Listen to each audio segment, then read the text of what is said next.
네, 안녕하십니까. 지금부터 대구교대 인공지능 융합교육지원센터의 제3회 정기협의회 및 교수 역량 강화 워크숍을 실시하도록 하겠습니다. 저는 오늘 사회를 맡은 대구교대 이영호라고 합니다. 네, 그리고 현장에 저희 인공지능 융합교육연구지원센터의 센터장이신 배영건 센터장님 참석해 주셨습니다. 네. 안녕하십니까.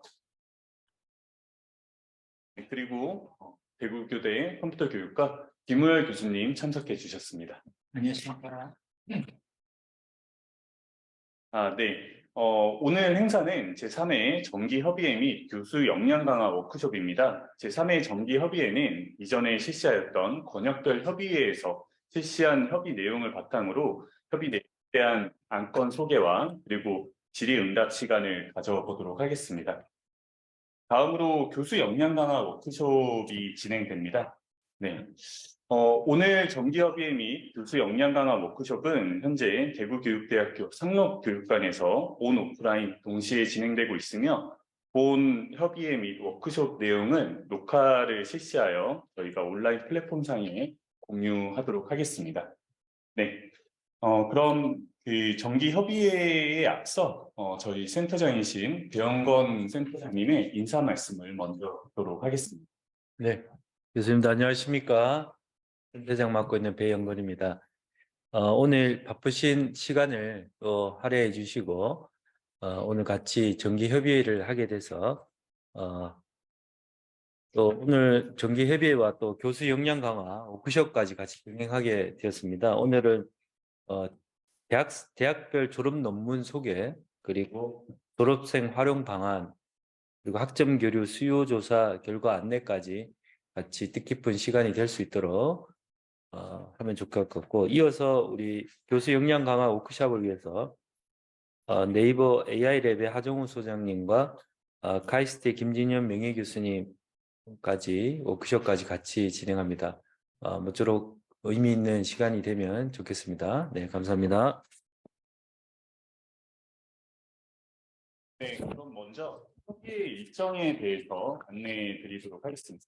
네, 화면을 보시면서 설명드리도록 하겠습니다. 네, 본 협의회는 1시부터 2시까지 제3회 정기협의회를 실시할 예정이며 2시부터 3시까지 교수 역량 강화 워크숍을 실시할 계획입니다. 정기협의회 안건은 총 3가지가 있으며 첫 번째 안건은 대학별 졸업 논문 소개, 두 번째 안건은 졸업생 활용 방안 논의, 세 번째 안건은 학점 교류 수요 조사 결과 안내이며 13시 40분부터 14시까지 참석해 주신 전공 주임 교수님들을 대상으로 질의응답 시간을 가져보도록 하겠습니다. 그리고 14시부터 15시까지 교수 역량 강화 워크숍을 실시할 예정이며 첫 번째 강의는 네이버 인공지능 랩의 하정우 소장님께서 초거대 인공지능 시대 교육의 방향, 김진영 카이스트 명예교수님께서 인공지능 확산의 시대에 바람직한 인공지능 소프트웨어 교육에 대해서 말씀을 해 주시도록 하겠습니다. 네, 그럼 첫 번째 안건에 대한 말씀을 드리도록 하겠습니다. 네, 본 첫 번째 안건은 대학별 졸업생 논문 사례 소개입니다. 네, 본 안건에 대한 추진 목적 및 방향에 대해서 말씀드리도록 하겠습니다. 현재 인공지능융합교육대학원에서 이제 졸업생들이 배출되고 있습니다. 이 졸업생들이 배출되면서 작성한 학위 논문에 대한 내용을 전체적으로 공유를 하고자 하고 있으며 저희 센터에서는 공유를 하고자 하고 있으며 그리고 인공지능 융합교육 연구 활성화를 위해서 졸업생 학위 논문에 허브 역할을 할 수 있도록 저희 센터 홈페이지를 이용해서 공유에 앞장서도록 하겠습니다. 네, 그래서 공유 방법을 보시면 저희 센터에서 대학원의 졸업생을 파악하고 그리고 학위 논문을 수집할 예정입니다. 그리고 센터 홈페이지에 별도 페이지를 통해서 학위 논문 내용을 공유하고자 하고 있고요. 이 학위 논문 내용에 대해서는 저희가 제목, 초록, 그리고 리스트 링크 등을 이용해서 다른 사용자들이 학위 논문을 살펴볼 수 있도록 할 예정입니다. 그리고 향후 추진 방향으로 인공지능 융합교육대학원의 재학생 그리고 졸업생 대상으로 연구 지원비를 지급할 예정입니다. 그래서 이 연구 지원비를 받아서 작성한 논문 논문에 대한 공유 또한 저희 센터 홈페이지를 통해서 공유를 하도록 하겠습니다. 네. 그럼 지금부터 각 대학에서 전달해 주신 졸업생 논문 사례에 대해서 간략하게 말씀을 드리도록 하겠습니다. 먼저 첫 번째 사례입니다. 첫 번째 사례는 경인교육대학교에서 제공해 주셨고요.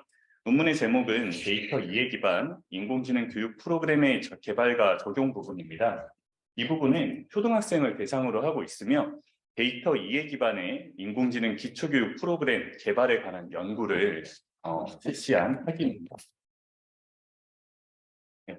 다음 연구는 전북대학교 졸업생의 학위 논문이고요. 네, 이 논문 제목은 인공지능의 윤리적 자율성에 대한 초등학생의 라는 주제로 작성된 학위 논문입니다. 연구 개요는 번영한 모럴머신을 활용한 인공지능 수업이 인공지능의 윤리적 자율성에 대한 초등학생들의 인식에 미치는 영향을 연구한 연구입니다. 네, 다음 논문 역시 전북대학교 사례이고요. 블록 코딩 기반 프로그램을 활용한 초등학생의 나눗셈 능력 향상 분석이라는 주제로 연구한 논문입니다. 연구 개요에 대해서 말씀드리면 나눗셈 프로그램을 블록 코딩을 통해 제작하고 그리고 학생들이 해당 프로그램을 통해서 효율적으로 학습할 수 있는지에 대한 연구를 실시하였습니다. 다음으로 가천대학교에서 제공해 주신 논문 사례입니다. 논문 제목은 창의적 문제 해결력 향상을 위한 학교 도서관 인공지능 융합교육 프로그램의 개발과 적용이라는 주제로 작성된 학위 논문이고요.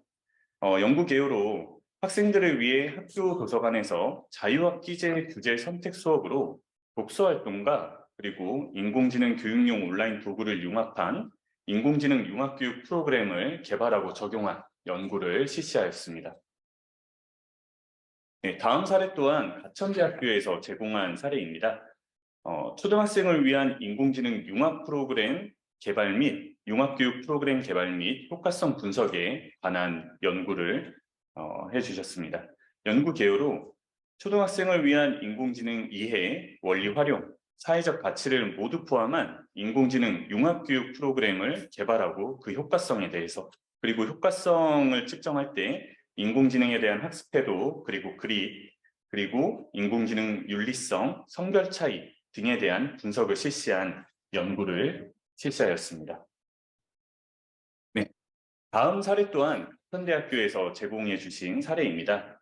네, 이번에는 고등학생 대상인데요. 고등학생을 위한 인공지능 리터러시 측정 도구 개발이라는 사례를 제공해 주셨습니다. 네, 그 연구 개요로 고등학생에게 요구되는 인공지능 리터러시 구성 요소에 대해서 규명을 하고 이를 측정하기 위한 척도를 개발해서 내용 타당도 그리고 구인 타당도 등 타당도에 대한 근거를 확보하였고요. 그래서 우리나라 고등학생들의 인공지능 리터러시 수준을 확인할 수 있는 측정 도구를 제안한 학위 논문이었습니다. 네, 다음 사례는 아주대학교에서 제공해 주신 논문 사례입니다. 네, 논문의 제목은 챗봇을 이용한 프로젝트 학습이 인공지능 리터러시와 컴퓨팅 사고력 그리고 자기 효능감에 미치는 영향이라는 주제로 작성이 된 논문이고요. 연구 개요는 고등학생을 대상으로 인공지능 그리고 지식의 개념 그리고 챗봇 제작 교육을 실시한 연구입니다. 그래서 이를 통해서 사전사후 설문조사를 통해서 인공지능 리터러시와 컴퓨팅 사고력, 자기 효능감에 미치는 영향에 대해 분석한 연구라고 할 수 있겠습니다. 네, 다음 연구입니다. 다음 연구 역시 아주대학교에서 제공해 주신 논문 사례입니다. 논문 제목은 로블록스 스튜디오를 활용한 융합 수업이 초등학생의 컴퓨팅 사고력과 학습 몰입, 그리고 메타버스 관련 진로 지향도에 미치는 영향이라는 주제로 작성된 학위 논문입니다. 네, 연구 개요로 메타버스에 대한 사회적 관심이 증가함에 따라서 여러 메타버스 플랫폼 중 로블록스 스튜디오를 활용한 융합 교육이 컴퓨팅 사고력과 그리고 학습 몰입, 메타버스 관련 진로 지향도에 미치는 영향에 대해서 분석한 연구라고 할 수 있겠습니다. 네, 다음 연구 사례입니다.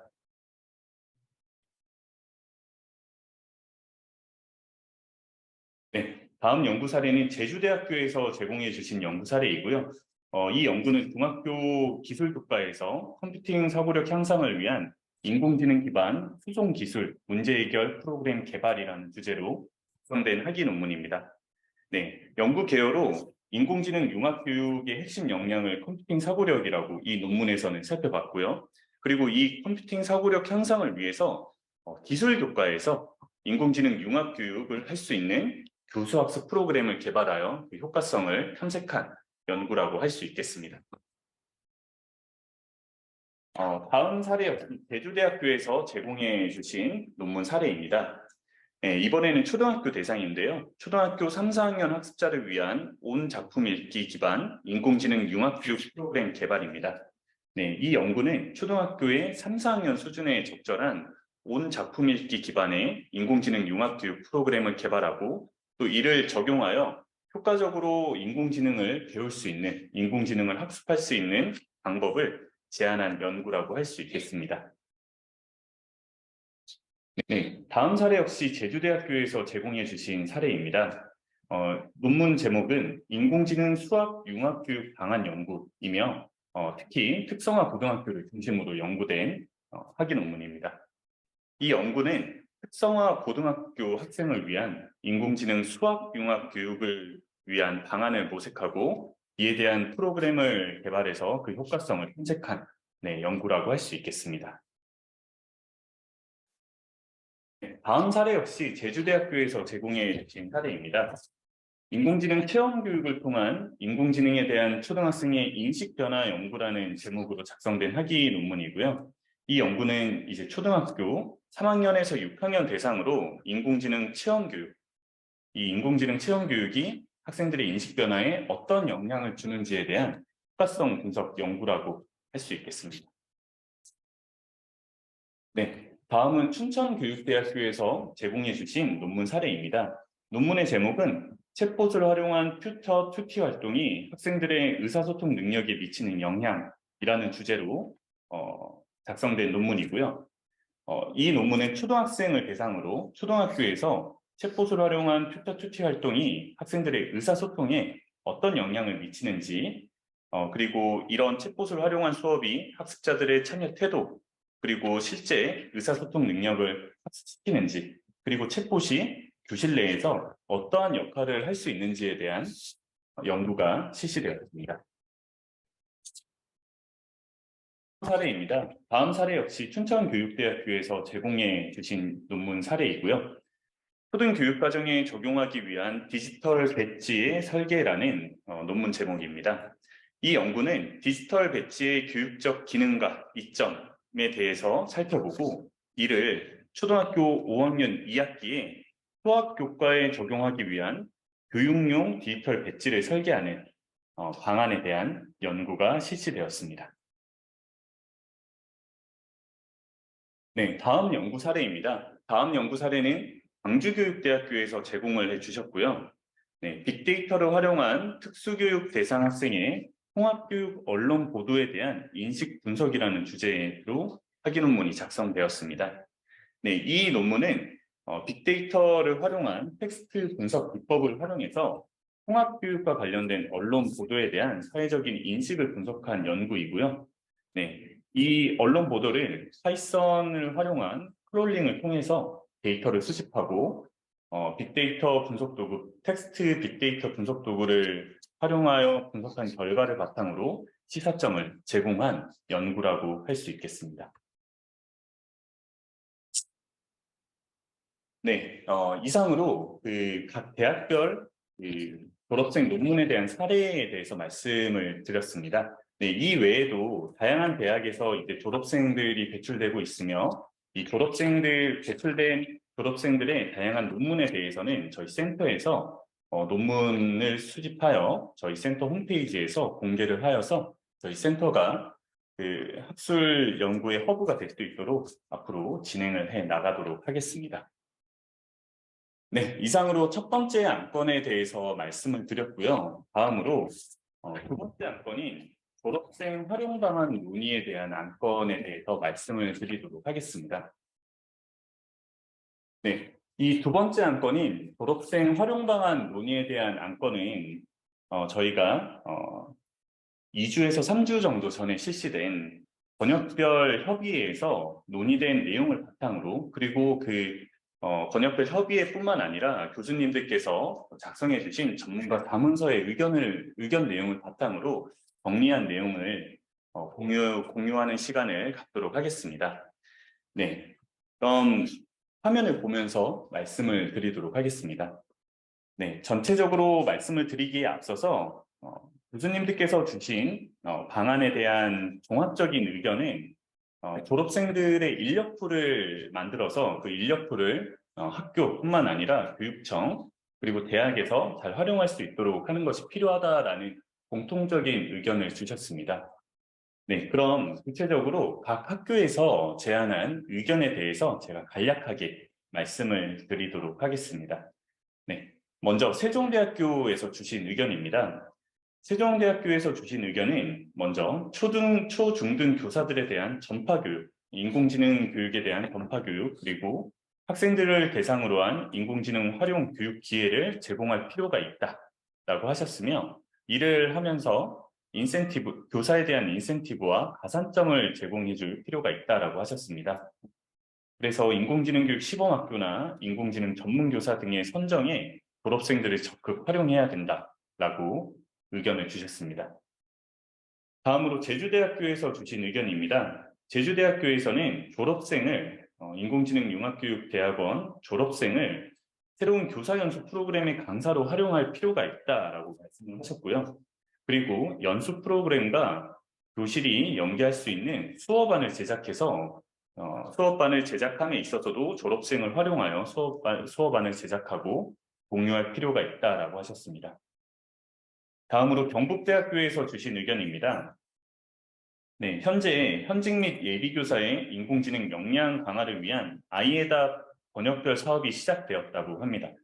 네, 그래서 각 번역 내에 인공지능 및 디지털 역량을 갖춘 마스터 교원과 리더 교원 양성이 아이에답 사업의 주요 목표 중 하나이기 때문에 이 사업과 연계하여 인공지능 융합교육 전공 졸업생에게 필요 시수보다 적은 시수만으로 마스터 교원 자격을 부여할 방안을 지금 경북대학교에서는 추진하고 있다고 하고 있고요.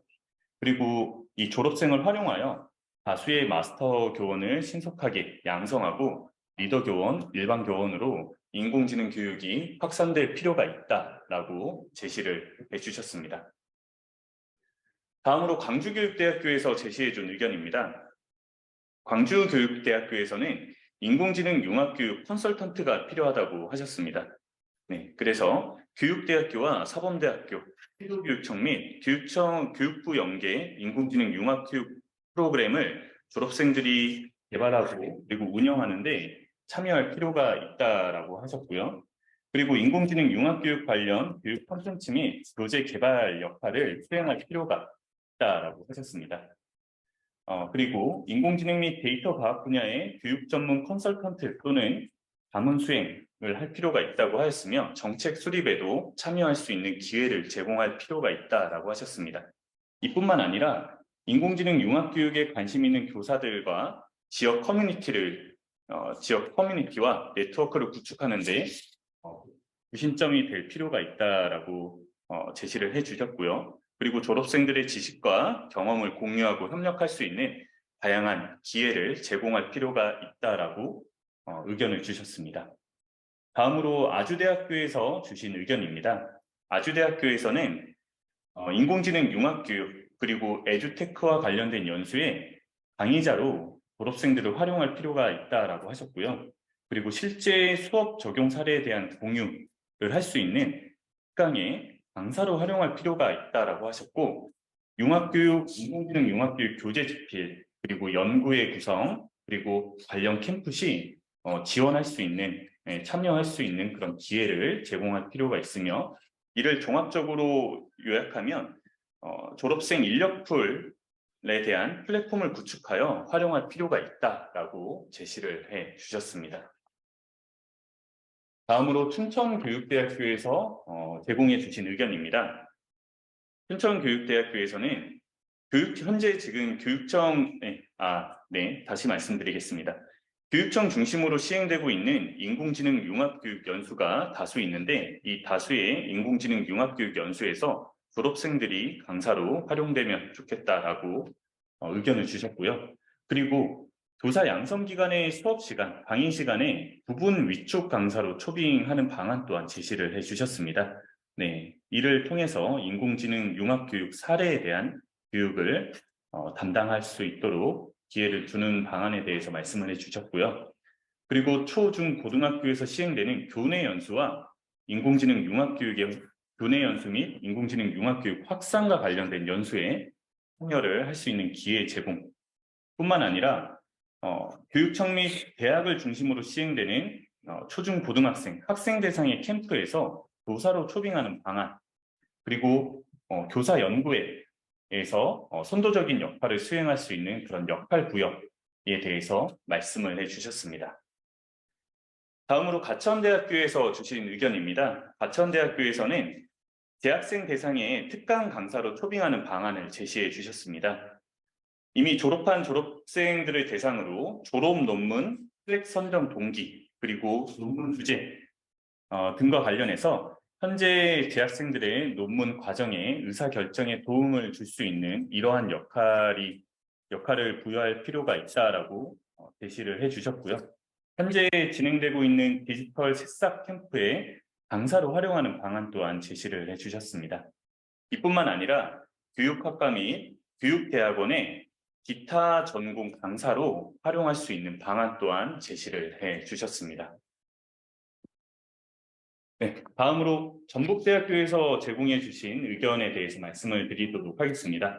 전북대학교에서는 총 5가지의 역할로 구분하여서 제시를 해주셨는데요. 첫 번째 역할로 교육기술 전문가 역할을 말씀을 해주셨습니다. 교육 현장에서 인공지능을 효과적으로 사용하는 방법을 지원하는 전문가 역할을 부여할 필요가 있다라고 하셨고요. 그리고 두 번째로 데이터 주도적 교육 분석가의 역할을 할 필요가 있다라고 하셨습니다. 그래서 학습 데이터를 분석해서 학습자에게 최적화된 교육 전략을 제시하고 교육의 효과를 향상시키는 인력으로 활용할 필요가 있다라고 하셨고요. 다음으로 인공지능 교육 컨설턴트 역할입니다. 교육기관과 협력해서 인공지능 기반의 교육 프로그램을 개발하고 실행하는 데 도움을 주는 전문가로서 활용할 필요가 있다. 다음으로 교육 혁신 리더로서 인공지능과 기술을 활용해서 교육 방식을 혁신하고 동료 교사를 이끄는 리더 역할을 할 필요가 있다라고 하셨습니다. 마지막으로 정책 제안자 및 옹호자 역할을 할 필요가 있다라고 하셨습니다. 이는 인공지능 융합교육과 관련된 정책을 제안하는 데 참여를 하거나 혹은 제시된 정책에 대해 옹호하는 역할을 통해서 교육 분야에서 인공지능 교육 그리고 혁신과 기술 도입을 촉진하는 인력으로서 활용할 필요가 있다라고 제안을 해 주셨습니다. 다음으로 경인교육대학교에서 제시한 의견 말씀드리겠습니다. 경인교육대학교에서는 현장 교사 연수 전문가 및 학교의 컨설턴트로 활용할 필요가 있다라고 제안을 주셨습니다. 그리고 졸업생들을 통해서 교육청과의 협업, 소통 창구로 활용할 필요가 있다라고 하셨습니다. 네, 교육청의 디지털 교육 사업이라든지, 네, 그리고 교육청 산하기관의 전문 강사로 활동함으로써 소통 창구로 활용할 수 있다라고 제시를 해주셨고요. 그리고 졸업한 대학의 강사로 활용하거나 국가사업, 앞에서도 제시해 주신 디지털 새싹 캠프의 전문 강사 혹은 소프트웨어 인공지능 선도학교의 전문 요원으로 활동할 수 있도록 그 방안을 열어줄 필요가 있다라고 말씀을 해 주셨습니다. 다음으로 창원대학교의 의견입니다. 네, 창원대학교에서는 그 앞에서 나온 다양한 방안들, 이 다양한 상세한 활용 방안을 기준으로 졸업생들의 의사에 대한 자료 조사가 필요하다라고 말씀을 해주셨고요. 한국교원대학교에서는 아이에답 사업에 활용할 필요가 있다라고 말씀을 해주셨습니다. 그 다음으로 각 교육청에서 인공지능 디지털 사업단이 있는데 이 인공지능 디지털 사업단에 우선적으로 투입되고 그리고 또 활용할 필요가 있으며 졸업한 대학의 강사 및 교수로 임용하는 방안에 대해서도 말씀을 해주셨습니다. 네. 다음으로 서울교육대학교의 의견입니다. 서울교육대학교에서는 졸업한 학교로 복귀해서 학교 현장에서 학생들을 직접 지도하는 강사로 활용하는 방안과 그리고 현직 교사를 대상으로 한 연수 강사로 활용하는 방안까지 제시해 주셨습니다. 네, 다음으로 서울대학교의 의견입니다. 서울대학교에서는 졸업생에 대한 강사 인력풀을 구축하고 회람하는 방식이 필요하다고 제시를 해주셨습니다. 네, 실질적으로 졸업생 중에서 강사로 활동하고자 하는 인원의 신청을 받아서 인력풀을 구축할 필요가 있다라고 제시를 해주셨고요. 그리고 팀티칭, 특강 등 졸업생을 강사로 활용할 수 있는 다양한 모델을 제시할 필요가 있다라고 제안해 주셨습니다. 다음으로 졸업생 모교 멘토링이라고 해서 재학생에 대한 논문 컨설팅 또는 멘토링을 지원하고 그리고 모교 중심의 졸업생 커뮤니티를 결성해서 멘토링에 활용할 수 있는 방안까지 제안을 해주셨습니다. 네, 마지막으로 숙명여자대학교에서 주신 의견에 대해서 말씀드리도록 하겠습니다. 숙명여자대학교에서는 대학별로 졸업하는 시점에 졸업생들의 특화 분야, 그리고 강의 가능 분야, 구체적인 프로그래밍 분야, 논문 제목 등 졸업생들이 보유하고 있는 핵심 역량을 조사해서 졸업생들에 대한 인력 풀을 구성할 필요가 있다라고 제안을 해 주셨습니다. 네. 그리고 뿐만 아니라 대학원의 수업 강사로서 활동할 수 있는 기회를 제공하는 이 방안까지 제시를 해 주셨습니다. 네, 이상으로 각 대학교에서 전공주임 교수님들께서 주신 의견에 대해서 지금 참석해 주신 전공주임 교수님들께 그 의견에 대해서 공유하는 시간을 가졌고요. 이를 바탕으로 해서 저희가 그 센터에서 지금 현재 추진하고 있는 졸업생 활용 방안에 대해서 잠시 말씀을 드리도록 하겠습니다. 네, 현재 저희 대구교육대학교 인공지능융합교육연구지원센터에서는 졸업생 활용 방안에 대해서 저희가 현재 논의하고 진행 중에 있습니다. 먼저 추진 개요에 대해서 말씀을 드리도록 하겠습니다. 추진 목적으로 현재 인공지능융합교육대학원을 기반으로 하는 현장 전문가의 연수 인력풀을 확보하고자 합니다. 이를 통해서 연수 및 컨설팅 등의 현장과 연계된 교육 활동을 할 수 있는 인공지능융합교육대학원 재학생 및 졸업생 중심의 전문가 집단을 구성하고자 하고 있습니다. 이를 통해서 교육 현장에 내실 있는 인공지능융합교육을 할 수 있는 교육과정 편성 및 운영, 교수학습 활동 등을 위한 체계적인 지원을 하고자 하고 있고요.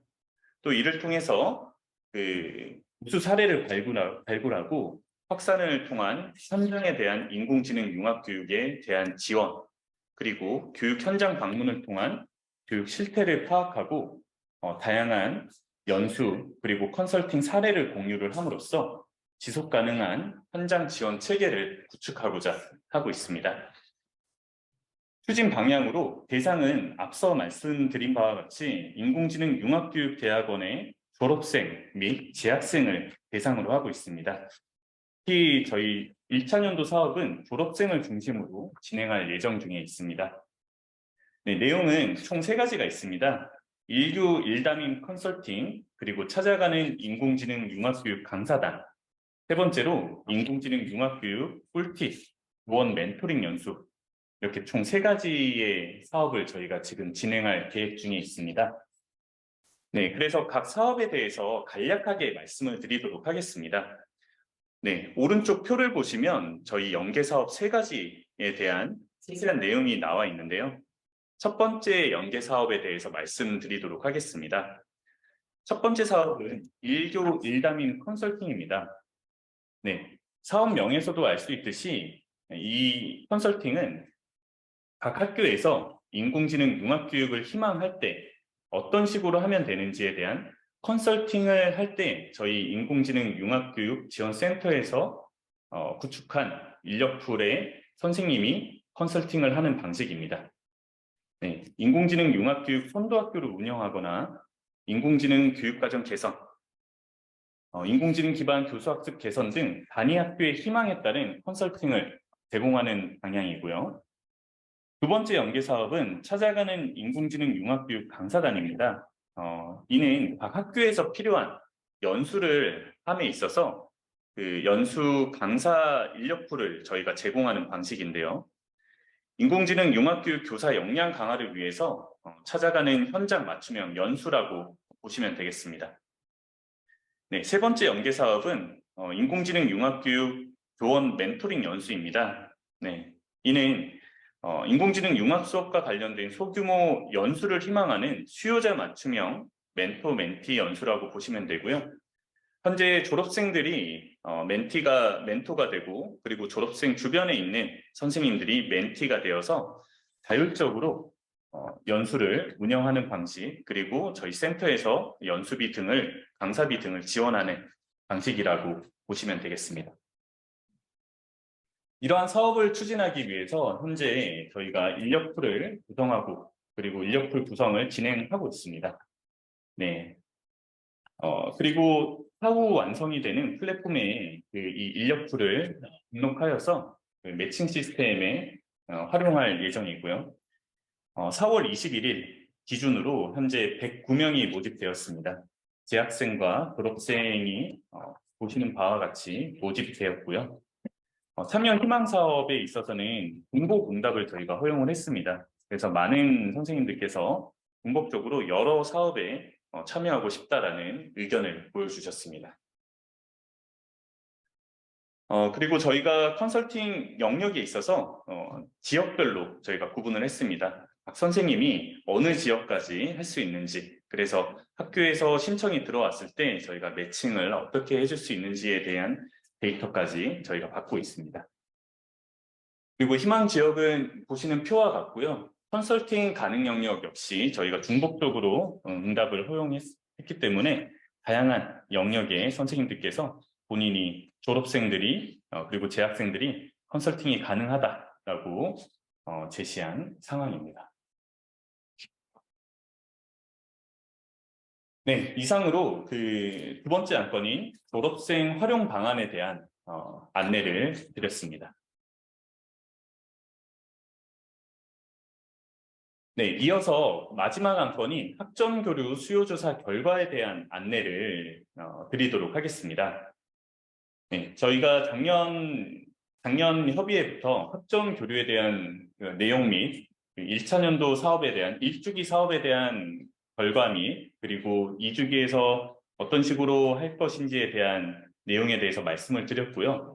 이 학점조사에 대한 수요조사를 각 전공 주임 교수님들께 2023년 3월 29일부터 4월 21일까지 약 한 달간 수요조사를 하였습니다.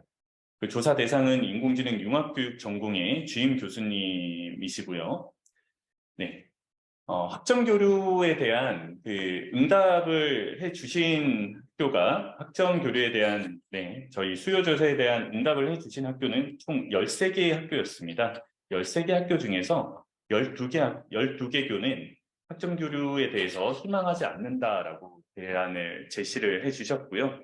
학점교류를 희망한 학교는 1개 교가 있었습니다. 경인교육대학교의 인공지능 융합교육 전공에서 총 2가지 과목에 대해서 학점교류를 희망한다라고 제안을 해주셨습니다. 네. 그래서 이 내용에 대해서는 저희 센터 홈페이지에 이 학점교류 희망교와 그리고 희망 그 과목에 대한 개요 그리고 구체적인 내용까지 저희가 센터 홈페이지에 공지를 하도록 하겠습니다. 네, 이상으로 안건 3개에 대한 안내를 마쳤고요. 지금부터 안건 3개 뿐만 아니라 그리고 전공 주임 교수님들께서 가지고 계시는 그 질의응답 및 의견 수렴 시간을 가져보도록 하겠습니다. 질의가 있으신 교수님께서는 마이크와 화면을 켜주시고 질의를 해주시면 감사하겠습니다.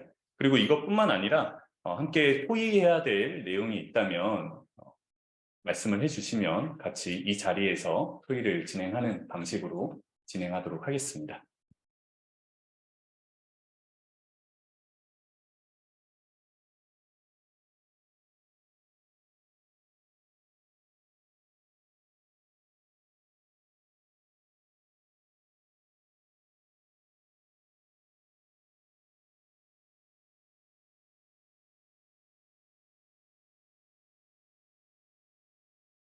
네. 그 순천향대 조정기 교수님께서 말씀을 해주셨는데요.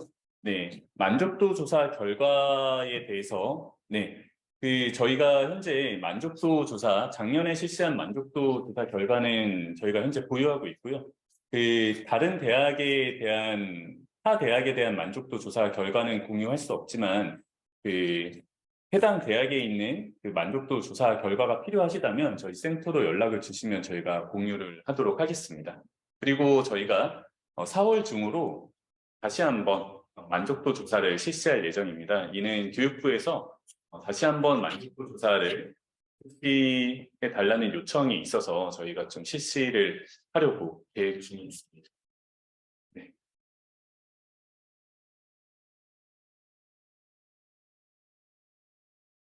조정기 교수님 혹시 만족도 조사 결과가 필요하시다면 보내드릴까요, 교수님?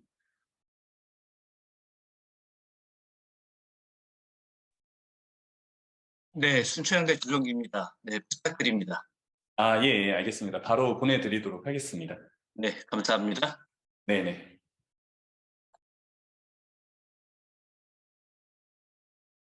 네, 그리고 저희가 정기협의회에 대한 교수님들 자문 의견서를 다시 한번 또 받고 있습니다. 네, 그렇기 때문에 자문 의견서에 혹시 4차 정기협의회에서 협의가 필요한 내용 혹은 권역별 협의회에서 협의가 필요한 내용이 있다면 자문 의견서에 적어주시면 저희가 반영해서 4차 정기협의회 및 권역별 협의회에서 진행을 하도록 하겠습니다.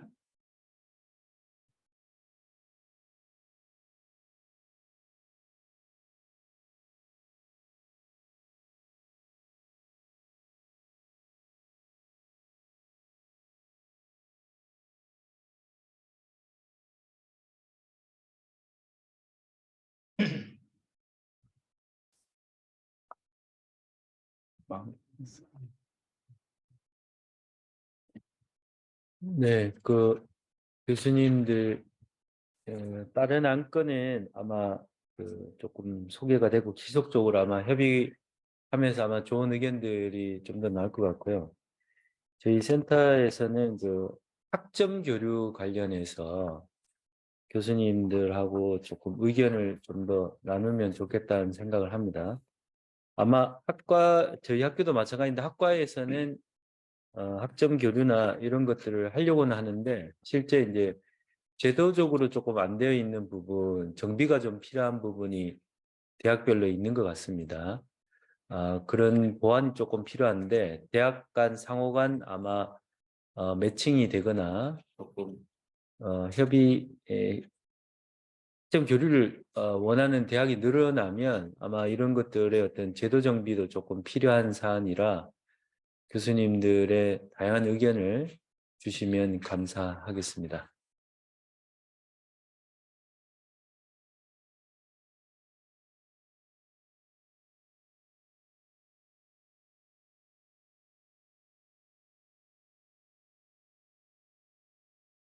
혹시 춘천교대 정인기 교수님,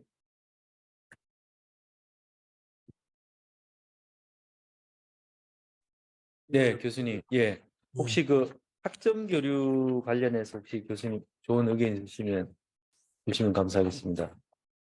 글쎄요, 그거를 하려면,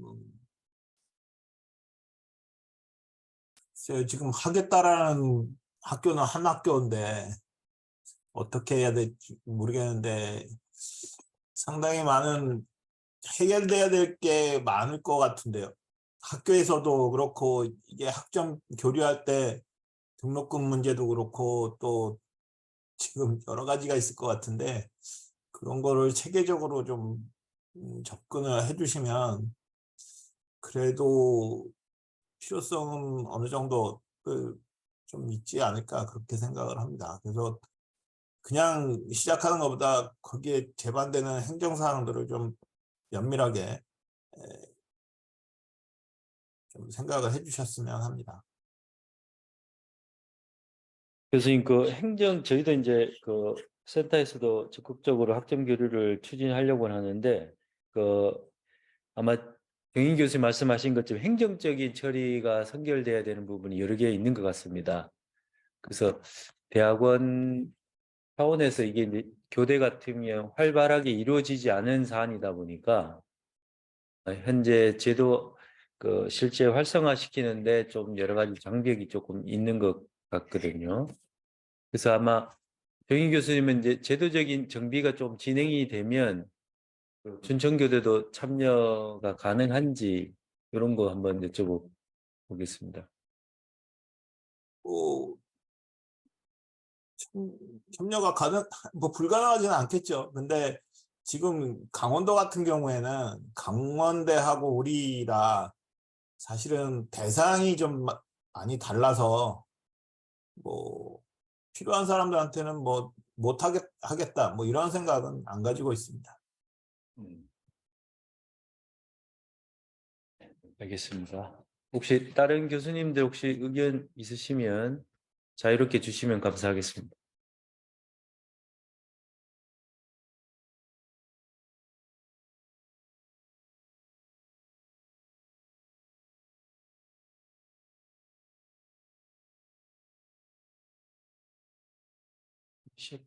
네.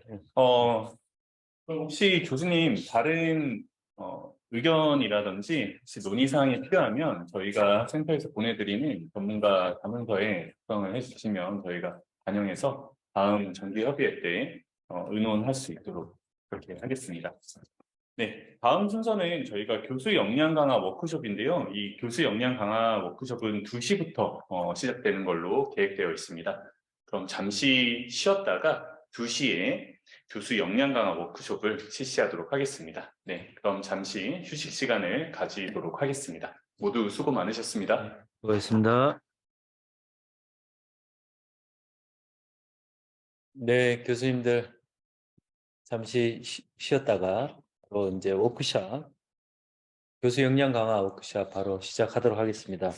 먼저 초거대 AI 시대 교육의 방향이라는 주제로 네이버 AI 랩의 하정우 소장님 좋은 강의 듣도록 하겠습니다. 소장님, 잘 좀 부탁드립니다. 네. 네, 반갑습니다. 네이버 네. AI 이노베이션 센터 하정우라고 합니다. 화면 공유 먼저 드리겠습니다. 네.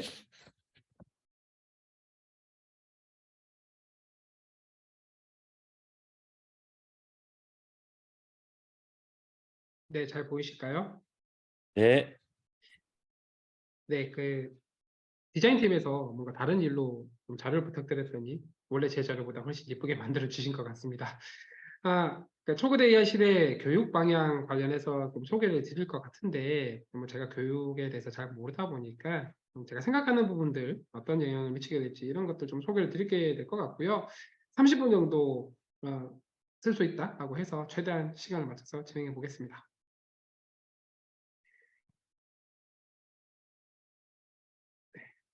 네, 제 소개고요. 스킵하겠습니다. 시간이 많지 않아서. 일단 초거대 AI, 챗GPT 말씀부터 좀 드리려고 합니다. 네, 요즘 초거대가 워낙 인기가 많다 보니까 이런 밈이 돌고 있어요. 저희 디자인팀에서 그 밈을 훨씬 이쁘게 바꿔주셨는데, 지구상에서 가장 빠른 것들이라고 해서요. 치타, 동물 중에 제일 빠르죠. 비행기, 그다음에 빛의 속도. 근데 그것보다 더 빠른 게 많은 사람들이 AI 전문가로 거듭나는 속도라고 합니다. 뭔가 좀 웃긴 얘기긴 하지만 반대로 보면 그만큼 많은 분들이 실제로 이 초거대 AI에 관심을 갖고 공부도 하고 활용도 하고 그렇다는 뜻이겠죠. 네, 초거대 AI에서 유념해 두셔야 될 부분은 전공하시는 교수님들이야 뭐 자세하게 설명드리지 않아도 너무나 잘 아시겠지만 또 좀 생소하신 분들을 위해서 이 가운데 있는 저 초거대 AI 즉 파운데이션 모델이라는 개념을 좀 이해를 하시는 게 필요해요.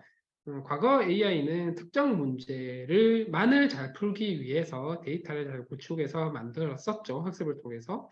그런데 GPT-3가 가장 대표적인 케이스라고 할 수 있는데 굉장히 많은 종류의 태스크를 전반적으로 다 잘 적용할 수 있는, 다 잘할 수 있는 범용의 AI 모델로서의 역할을 하게 됩니다. 그래서 파운데이션 모델이라는 용어를 쓰게 되고요. 이 파운데이션 모델이라는 용어 자체는 2021년 8월에 스탠퍼드에 있는 휴먼 센터드 AI 연구그룹에서 처음 제안을 하게 됩니다. 이 파운데이션 모델을 잘 만드는 게 결국 굉장히 중요하다는 얘기가 되고요. 이 파운데이션 모델을 만들고 나면 우리가 실제 각 문제에 적용을 하는 어댑테이션을 진행을 하게 되고요. 그래서 이 AI를 학습하는 단계가 두 단계로 완전히 나뉘게 된다는 거죠. 그러니까 파운데이션 모델을 만들기 위한 사전 학습 혹은 프리트레이닝 단계가 있고요. 그리고 이 잘 만들어진 범용의 파운데이션 모델을 내가 풀고자 하는 문제에 적용하는 단계인 어댑테이션 단계로 나뉘게 된다고 합니다. 그리고 이 프리트레이닝과 이 어댑테이션 관계는 보통 저희는 육수와 요리의 관계라고 설명을 많이 해요. 혹은 초, 중, 고등학교 과정과 대학에서 전공을 선택해서 전공 심화 과정 이렇게 비유를 할 수도 있죠.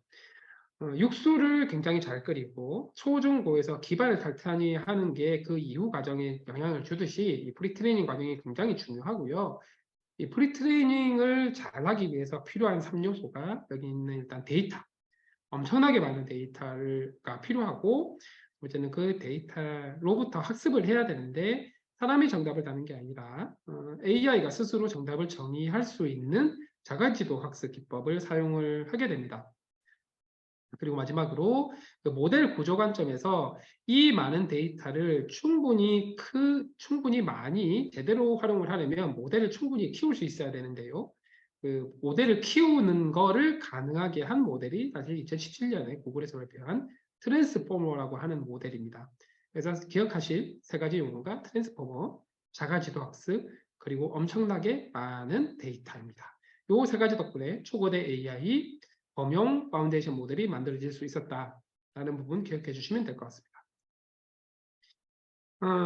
자가지도 학습에 대해서는 여기서 조금 더 설명을 드릴게요. 이 자가지도 학습으로 프리트레이닝을 하게 되는데 이 언어 생성 AI에서는 이런 식으로 합니다. 제가 네이버에 있다 보니까 월급을 받아야 되겠죠. 그래서 이런 문장을 한번 들고 와봤습니다.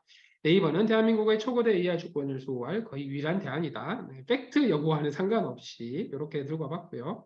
개인적으로 팩트라고 생각합니다. 자, 네이버는 대한민국 다음에 올 단어가 뭔지를 맞추도록 AI에게 시키면 돼요. 요거는 사람이 정답을 달 필요가 없죠. AI 주권을 다음에 어떤 단어가 올지 맞추도록 시키면 됩니다. 별거 아닌 것 같지만 이런 다음 단어를 예측해 나가는 과정 속에서 글을 이해하는 능력, 글을 쓰는 능력, 그리고 꽤 높은 수준의 추론하는 능력이 자연스럽게 학습이 일어나게 되고 그 능력이 바로 지금 챗GPT라든가 GPT-3가 가지고 있는 능력으로 보시면 돼요.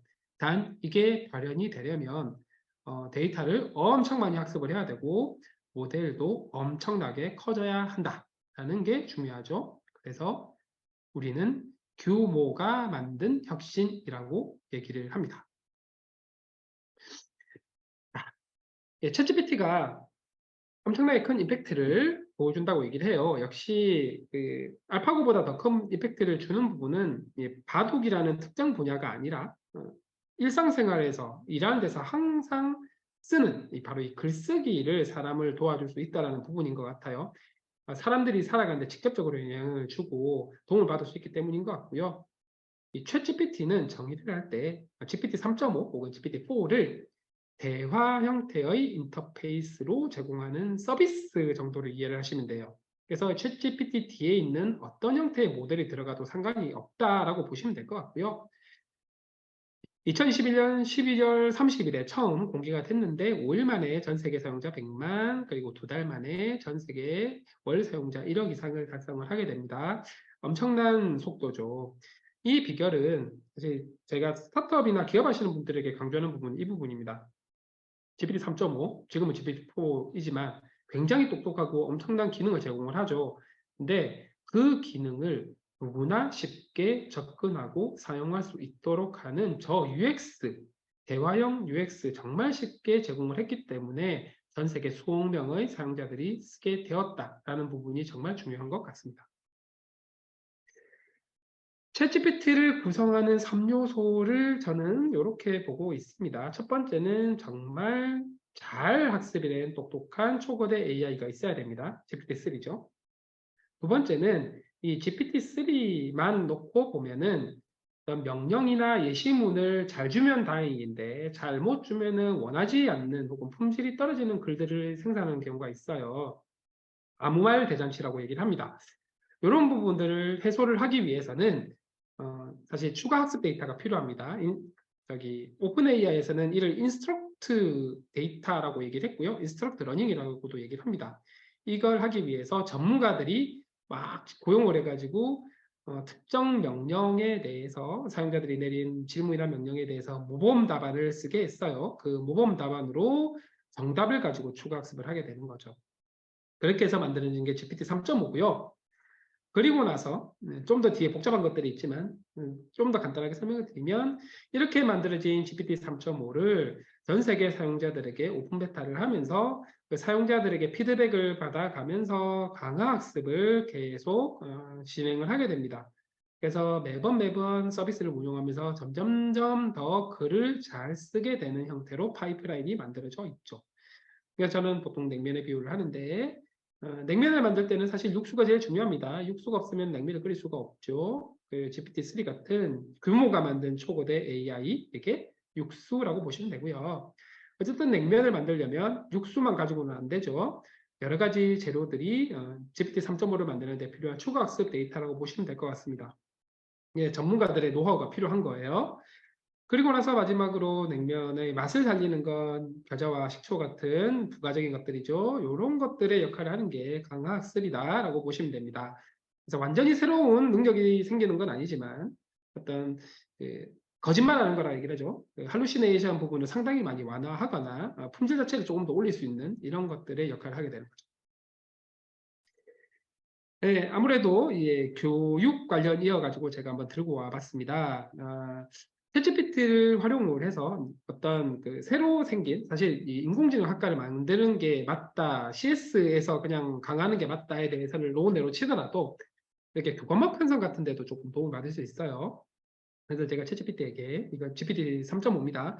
인공지능 학과를 만약에 새로 개설한다면 학기별 교과목을 어떻게 편성하면 좋을까라고 물어보면 이렇게 쭉 알려줍니다. 그래서 요거 말고 그러면 학기별로 총 8학기에 걸쳐서 과목을 어떻게 구성하면 될지 알려달라고 하면 나름 이렇게 쭉 만들어주는 거죠.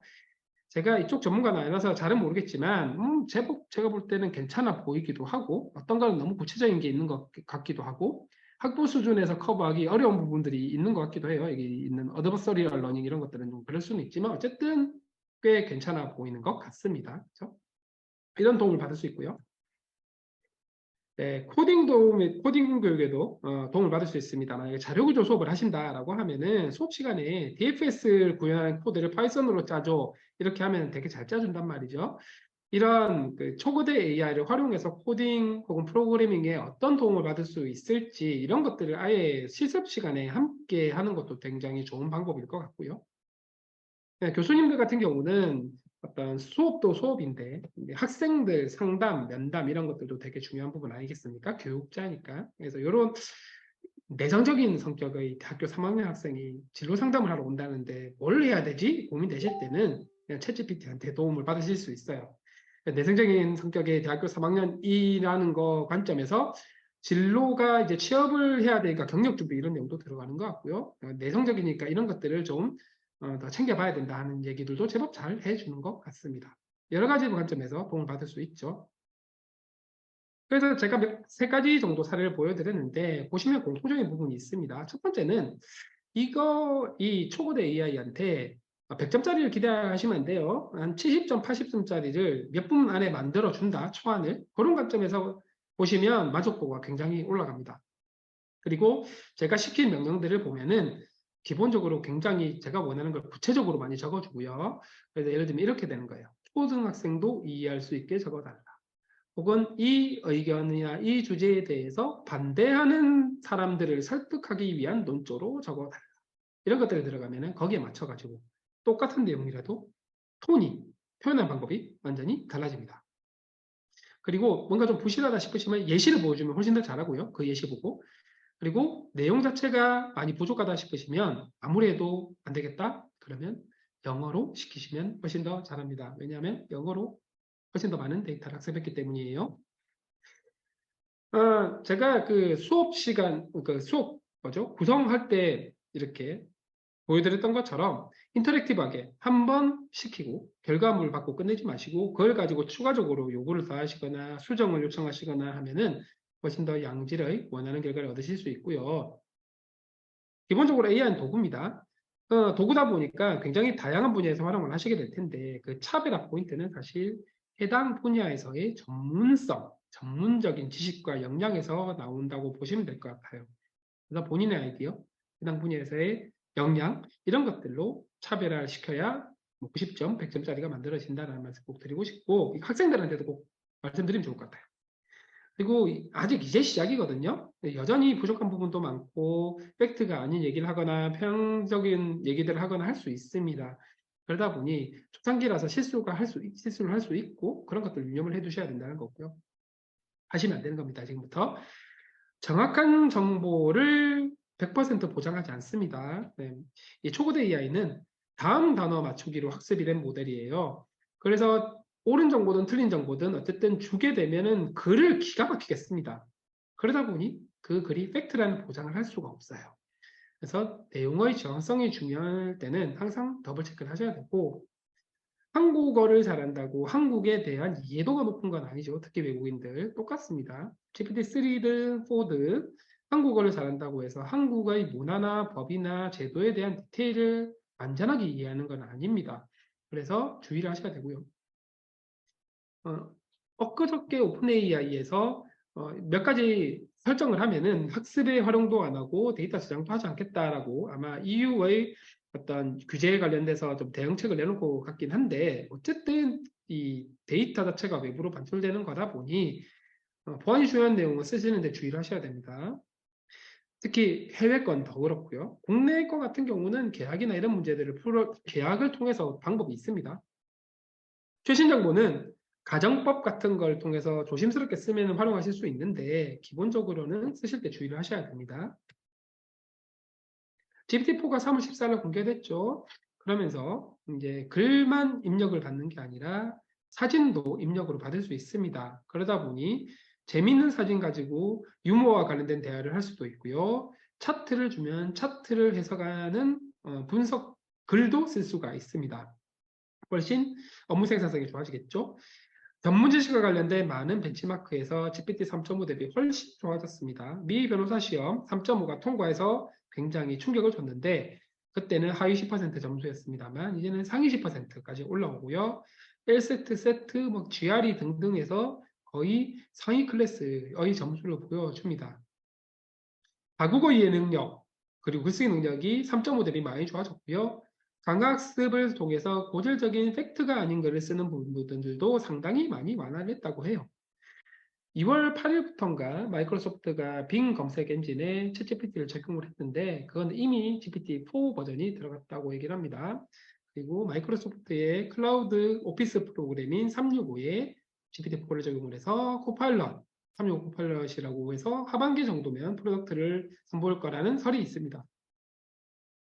이 중에서 다국어 관련해가지고 조금 짚고 넘어가야 될 부분이 있습니다. 많은 분들이 GPT 3.5의 영어 능력보다 GPT-4의 한국어 능력이 더 뛰어나기 때문에 한국어 별도 모델을 만들 필요가 없다라고 주장하시는 분들이 계신데 이거 완전 잘못 이해하고 계신 거고요. 왜냐하면 평가를 할 때 저기 MMLU라고 하는 데이터셋에 대해서 벤치마크에 대해서 평가를 했습니다.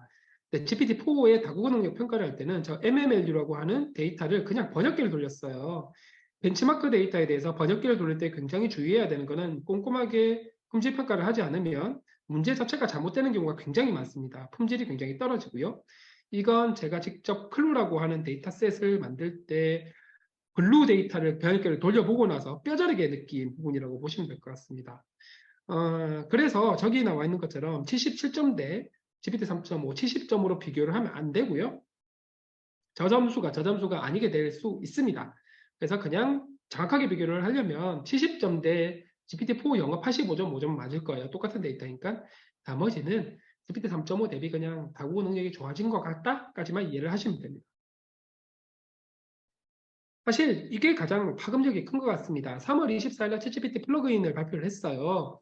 이게 무슨 얘기냐면은 지금은 우리가 각각의 앱을 실행을 할 때 스마트폰을 통해서 사용자가 직접 실행을 했다면 이제는 초거대 AI가 제공하는 대화 서비스를 통해서 텍스트 투 액션, 즉 사용자의 의도를 파악해서 그 의도에 적합한 앱을 직접 초거대 AI가 실행을 할 수 있게 된다는 뜻입니다.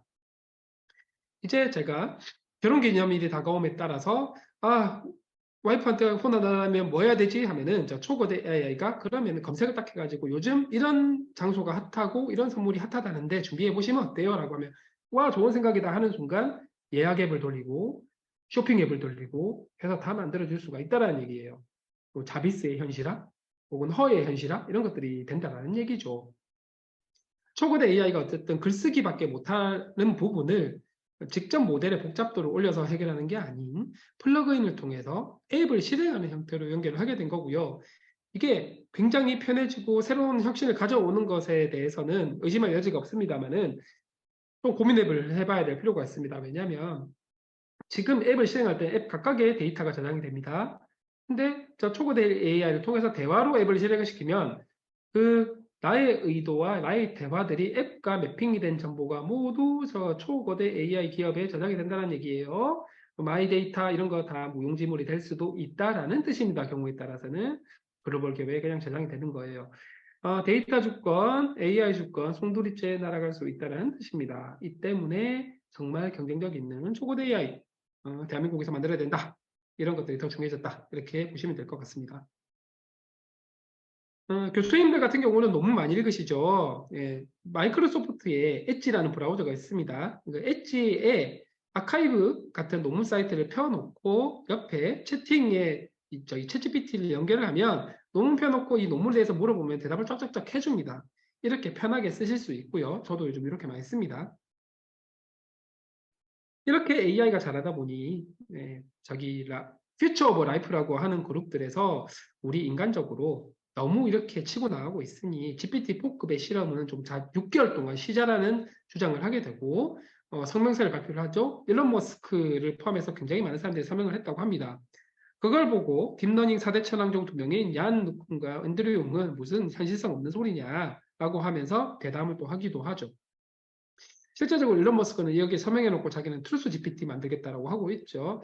제가 봐도 이 멈추는 것 자체가 어떤 의미가 있는지 잘은 모르겠고요. 물론 그분들이 주장하는 것처럼 이 초거대 AI가 가져올 어떤 파괴력이나 어떤 영향력 이런 것들에 대한 고찰은 계속 사회적 담론으로 논의를 해야 되는 거에 대해서는 동의합니다. 에릭 슈미트 전 구글 CEO는 아예 명시적으로 그거 해봐야 중국만 좋은 일 시키는 거다. 중국이 그 말 듣겠니? 라고 얘기를 할 정도이죠. GPT가 이 AI를 넘어서서 이거는 이제는 제너럴 퍼포스 기술이다라고 얘기를 할 정도입니다. 실제 이 보고서에 따르면 전 세계 산업의 모든 산업입니다. IT 산업 아니고요. 80% 이상의 노동자는 최소 10% 초거대 AI의 도움을 받거나 영향을 받는다는 얘기를 합니다. 20% 정도의 노동자는 최소 하는 일의 절반 정도를 이 초거대 AI라는 도구를 써서 하게 된다는 얘기예요. 근데 그 직업이 뭐냐 봤더니 하이테크, 고지식, 고소득층일수록 더 큰 영향을 받게 되고요. 여기 계신 교수님들이 거기에 해당하신다고 보면 됩니다. 이제 초거대 AI를 모르면 어떤 산업에서도 경쟁력에 문제가 생길 수 있다는 거고요. 오죽하면은 데이터에 레이블을 다는 크라우드 소싱도 챗GPT를 쓰는 게 더 일관성 있는 대답이 나오더라라는 연구 결과까지 있을 정도입니다. 물론 모든 데이터 오노테이션에 대해서 해당하는 건 아니고 그런 가능성은 보여졌다 정도로 이해를 하시면 되겠죠. 세상이 이렇게 변해가는데 우리나라는 괜찮냐? 빠르게 소개해드리겠습니다. 첫째, 한국이 꼭 만들어야 될 관점에서 보시면 될 것 같고요. 오픈AI가 GPT-4를 공개를 하면서 기술 디테일에 대해서는 아무것도 공개를 하지 않았습니다. 왜냐하면 경쟁상이 너무 심각하고 AI 윤리 이런 것들을 고려해야 된다고 얘기를 하는데 우리 입장에서 보면은 이제는 AI 전쟁이 벌어질 것 같습니다. 챗GPT 플러그인이 보여줬던 전세 완전히 새로운 AI 중심의 에코시스템이 만들어지는 걸 고려하면은 국가별 초거대 AI 경쟁력 당연히 만들어야 될 것 같고, 이제는 우리나라 내에 있는 그 AI 기업, 뭐 학교, 플레이어들 협업 굉장히 잘해야 될 것 같고, 전략적으로 잘 움직여야 될 것 같다는 거고요. 그저께 오픈 AI가 공개를 했죠. 브랜드 정책 땡땡땡 GPT 쓰지 마시라라고 명시적으로 얘기를 하고 있습니다. 진짜 상업적으로 드라이브를 걸고 있는 거라고 보시면 되겠죠. 요겁니다, 요거. 그리고 한국어 잘한다고 한국에 대한 디테일에 대한 이해가 높진 않을 수 있다고 말씀을 드렸어요. 대표적인 예가 이겁니다. 제가 GPT-4한테 부여 공주를 강요하는 2박 3일 여행 계획 좀 알려달라고 얘기를 했더니 여행 계획에 부여에 가서 특산물인 홍어사범을 먹어라 그러고 3일차에는 산책로를 따라서 포천에 있는 산수유 마을을 갔다가 모창에 있는 선운사까지 내려오라고 얘기를 하는 거예요. 전형적인 할루시네이션이죠. 이런 그 컨텐츠의 품질을 낮추는 형태로 되게다 보면은 아무래도 한국어 사용자들 입장에서는 저품질의 컨텐츠를 쓸 수밖에 없어요. 그에 비해서 저희 하이퍼클로버 같은 경우는 굉장히 정확한 정보를 제공하는 걸 확인하실 수 있고요. 사실 그것보다 더 현실적인 거는 이 부분입니다.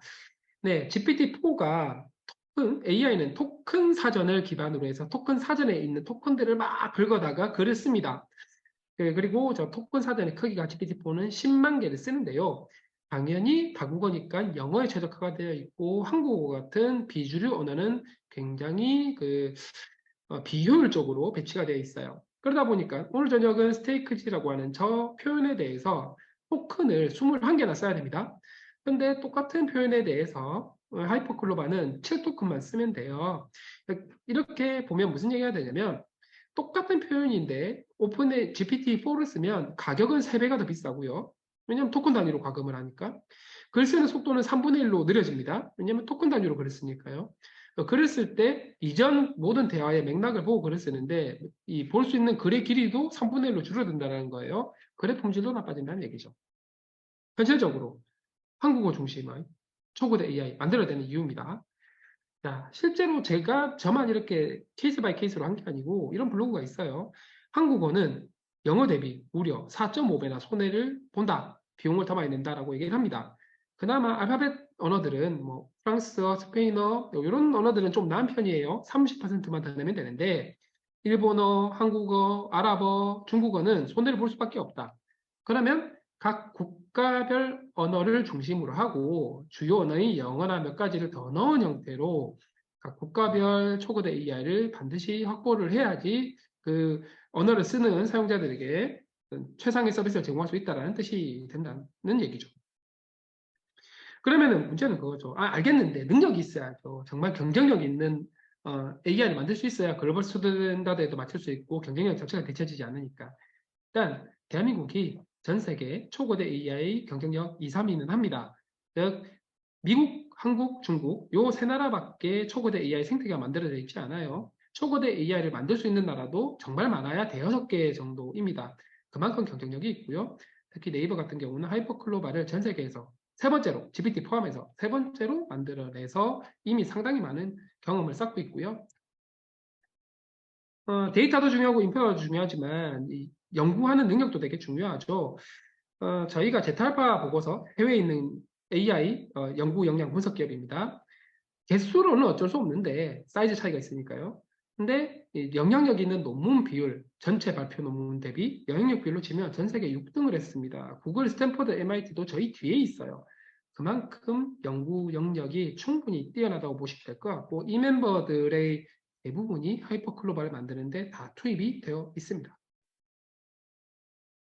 이게 저희가 만든 클로바 스튜디오라고 하는 거고요. 이미 여기 김진희 교수님 와 계신데 실제로 많이 써보고 계시고 작년 같은 경우 많은 학교에서 실습으로도 쓸 수 있어요. 올해도 과기정통부가 예산 사업을 진행을 했기 때문에 수업 실습 시간에 쓰시고 싶으시면 여기 QR코드로 신청을 주시면 됩니다.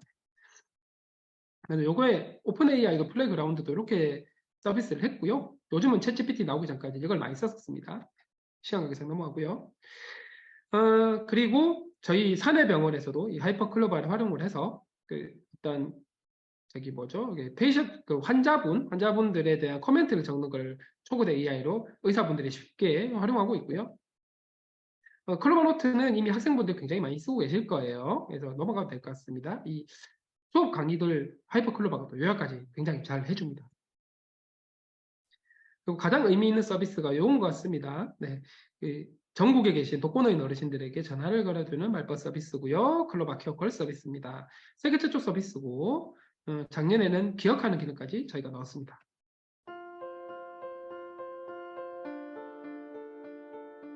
저번에 속이 더부룩하다고 하셨는데 지금은 좀 어떠세요? 약 먹고 조금 가라앉았는데 그래도 뭐 시원하진 않아요. 아이고, 약을 네, 먹어도 어르신들은 계속 아이고가 그러시면 중요한 것 병원에 같습니다. 한번 가보시는 게 좋을 것 같아요. 아무래도 한 번 더 갔다 와야 될 것 같아요. 네, 얼른 나으시길 바랄게요. 네, 감사합니다. 네, 시간관계상 이미 전국 50여 개 지자체에서 만여 분 이상의 어르신들이 이 서비스를 받고 있고요. 이번 주에 열린 카이라고 하는 세계 최고권위 HCI 학회죠. 베스트 페이퍼 어워드까지 받아서 기술력도 인정받았다고 보시면 됩니다. 네, 워낙 모델이 크니까 운영 비용 굉장히 많이 들어갑니다. 저희는 이미 그럴 줄 알고 작년 하반기부터 삼성전자와 함께 초거대 AI 특화된 반도체 만들고 있습니다. 올 하반기에 FPGA 기반의 시제품이 나올 것 같고요. 내년에는 어떤 상용화 이런 것들도 충분히 가능할 거라 보고 있습니다. 요 분들이 만들고 있는 분들이에요. 글을 워낙 잘 쓰다 보니까 AI 윤리 중요합니다. 그래서 저희는 자체적으로 사회적인 민감한 이슈나 편향성 되는 발언을 최소화하기 위한 데이터셋과 데이터셋을 만드는 방법을 논문화를 했어요. 아마 다음 달 초에 공개가 가능할 것 같습니다. 실제적으로 이 부분이 굉장히 완화되는 거 확인하실 수가 있죠. 저희가 하이퍼클로바 X를 준비를 하고 있습니다. 기존의 하이퍼클로바가 완전 범용이었다면 이제는 전문 분야 특화된, 그래서 실질적으로 굉장히 각 업무에서, 전문 분야 업무에서 실질적으로 생산성에 도움을 받을 수 있는 초거대 AI 하이퍼클로바 X 준비를 하고 있고 7월 혹은 8월부터 사용하실 수 있도록 준비를 하고 있다고 보시면 되고요. 그 전문 분야라는 건 여기 있는 것들, 뭐 등등등 파트너를 모집하고 있다고 보시면 됩니다. 당연히 교육도 있겠죠. 이걸 원활하게 하기 위해서 저희는 네이버 클라우드에 모두 모였습니다. 아래로는 AI 반도체, 인프라, 그다음 데이터, 초거대 AI, 그리고 초거대 AI 문제 해결을 위한 중장기 선행연구소, 그리고 서비스까지 다 만들어서 네이버의 혁신, 그리고 저희 파트너들의 혁신을 돕는 형태로 진행을 하고 있습니다. 오픈 AI가 마이크로소프트랑 이렇게 딱 붙어서 일하는 이유랑 같다고 보시면 되죠. 이런 형태가 되겠죠. 클라우드에 초거대 AI가 있습니다. 하이퍼클로바 X가 있죠. 각 파트너들이 자체 보유한 데이터로 추가 학습을 시키면 각 파트너들 특화된 서비스들 실제로 사용하실 수 있고 이미 500개 이상의 스타트업들이 처음에 보여드렸던 그 클로바 스튜디오를 활용해서 서비스를 많이 만들고 있고 대표적 사례가 위튼이라고 보시면 됩니다. 학교 관점에서 보면은 학교에서도 그룹웨어드 많이 쓰시잖아요. 그러면 이 분야 특화된 하이퍼클로바 X와 연동이 된 그룹웨어라고 보시면 이런 것들도 가능해요. 수업 한번 갔다 오면은 단톡방에 메시지 엄청 많이 쌓여 있으실 거예요, 교수님들. 그러면 저희는 하이퍼클로바를 써서 이미 저희 내부적으로 쓰고 있습니다. 그 대화 내용, 오갔던 내용들 이렇게 요약을 쫙 해주는 거예요. 이제 스크롤 다운 하면서 뭐 내가 챙길 거 있나 이런 거 생각 안 하셔도 됩니다. 기본적으로 웨일이 굉장히 훌륭한 클라우드 기반의 교육 플랫폼이다 보니까 학생들 교육 관리 이런데 굉장히 도움을 많이 받을 수 있을 거고요. 클로바 노트나 그다음에 저희 클로바 스튜디오나 파파고 같은 것들을 클라우드 기반으로 새로운 형태의 교육 시스템 제공 가능하고요. 그 생산성이 향상 된다 말은 많은데 정말 되냐? 네, 현대백화점에서 저희 하이퍼클로바를 가지고 카피라이터를 만들었어요. 루이스라고. 원래 2주 걸리던 일이 이젠 3시간 무려 96%가 단축이 됐습니다. 이제 현대백화점은 모든 지점의 매장에 각각의 카피라이트 마케팅 문구를 쓸 수 있다라는 뜻이에요. 서비스 품질이 좋아진다는 뜻이죠. 교육 관점에서 봤을 때 결국은 교수님들의 가장 큰 업무, 제가 잘은 모르지만 교육, 연구, 그리고 어쩔 수 없이 하는 행정, 문서 업무들이 계실 겁니다. AI의 도움을 이렇게 받을 거고요. 교수님들은 업의 본질에 해당하는 것들에 집중하실 수 있다라는 뜻이죠. 왜냐하면 교수님들의 시간은 소중하니까요. 오죽하면 정부에서도 정부가 보유하고 있는 많은 문서들을 AI가 읽을 수 있도록 변환 가공을 하고 초거대 AI 학습을 해서 마찬가지로 업의 본질에 충실할 수 있도록 준비를 하고 있어요. 이제 인재들, 이런 인재들이 중요할 겁니다. 이런 인재들을 길러내 주셔야 하고요. 현실의 복잡한 문제를 AI를 도구를 활용할 수 있도록 절차적으로 문제를 재정의, 재분할하는 능력이 중요할 거고요. 그 AI 도구를 씀에 있어서 뭘 잘하고 뭘 못하는지 명확하게 이해를 하고 써야 되는데 그걸 제대로 하려면 결국 각 분야에서의 전문 지식과 역량이 굉장히 중요합니다. 이것 없이는 이 두 가지를 할 수가 없어요. 그리고 마지막으로 AI에게 일을 시켜야 됩니다. 그러려면 질문하는 능력, 표현하는 능력, 당연히 키워야 되는데 이 네 가지 전부 다 글로 배우거나 유튜브로 배우거나 할 수 있는 게 아닙니다. 무조건 최대한 많이 써보시고 많이 적용해 보셔야지 늘어난다라는 부분 꼭 말씀드리고 싶고요. 학생들한테 실습 수업을 많이 만들어주는 게 중요한 것 같아요. 교육 필수 형태가 됐든 전공 필수 형태가 됐든. 마지막입니다. AI가 사람을 대체하는 날은 그렇게 빨리 오진 않을 것 같습니다. 그런데 문제는 AI를 잘 쓰는 사람들은 AI를 쓰지 않는 사람들을 대체할 것 같아요. 그 자체가 능력이 되기 때문에 이런 부분들 학생분들께 그리고 교수님들도 잘 활용하시는 게 중요하겠다. 이런 말씀 드립니다. 감사합니다. 네, 감사합니다. 아유, 좋은 말씀 많이 들었습니다. 네. 예. 아마 바로 질의응답을 좀 받으면 좋을 것 같은데, 혹시 그 교수님들 중에 질문 있으시거나 하신 분 있으시면, 예, 바로 말씀을 해 주시겠습니까? 네. 김진희 교수님 오신. 예. 안녕하세요. 네, 안녕하세요. 예. 네, 교수님. 아이고 뭐 하정우 박사가 너무 잘해 주셔서 저는 이제 뭐를 해야 될지 모르겠네. 먼저 해서 다행입니다. 어,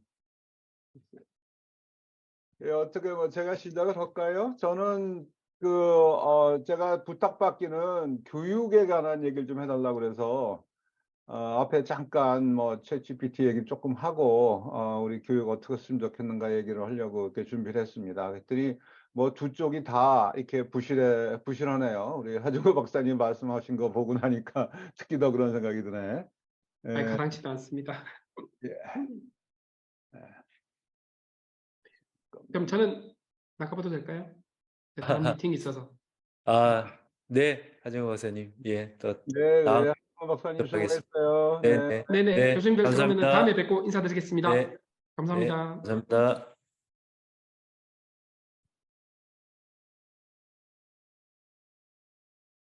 네, 공유가 됐죠? 네. 네, 네, 시작하겠습니다. 제가 제목은 이제 챗GPT로 다시 보는 인공지능의 도약이라고 지금 이렇게 있어봐. 예, 죄송합니다. 제가 딴 거를 딴 거를 배치했네요. 죄송합니다.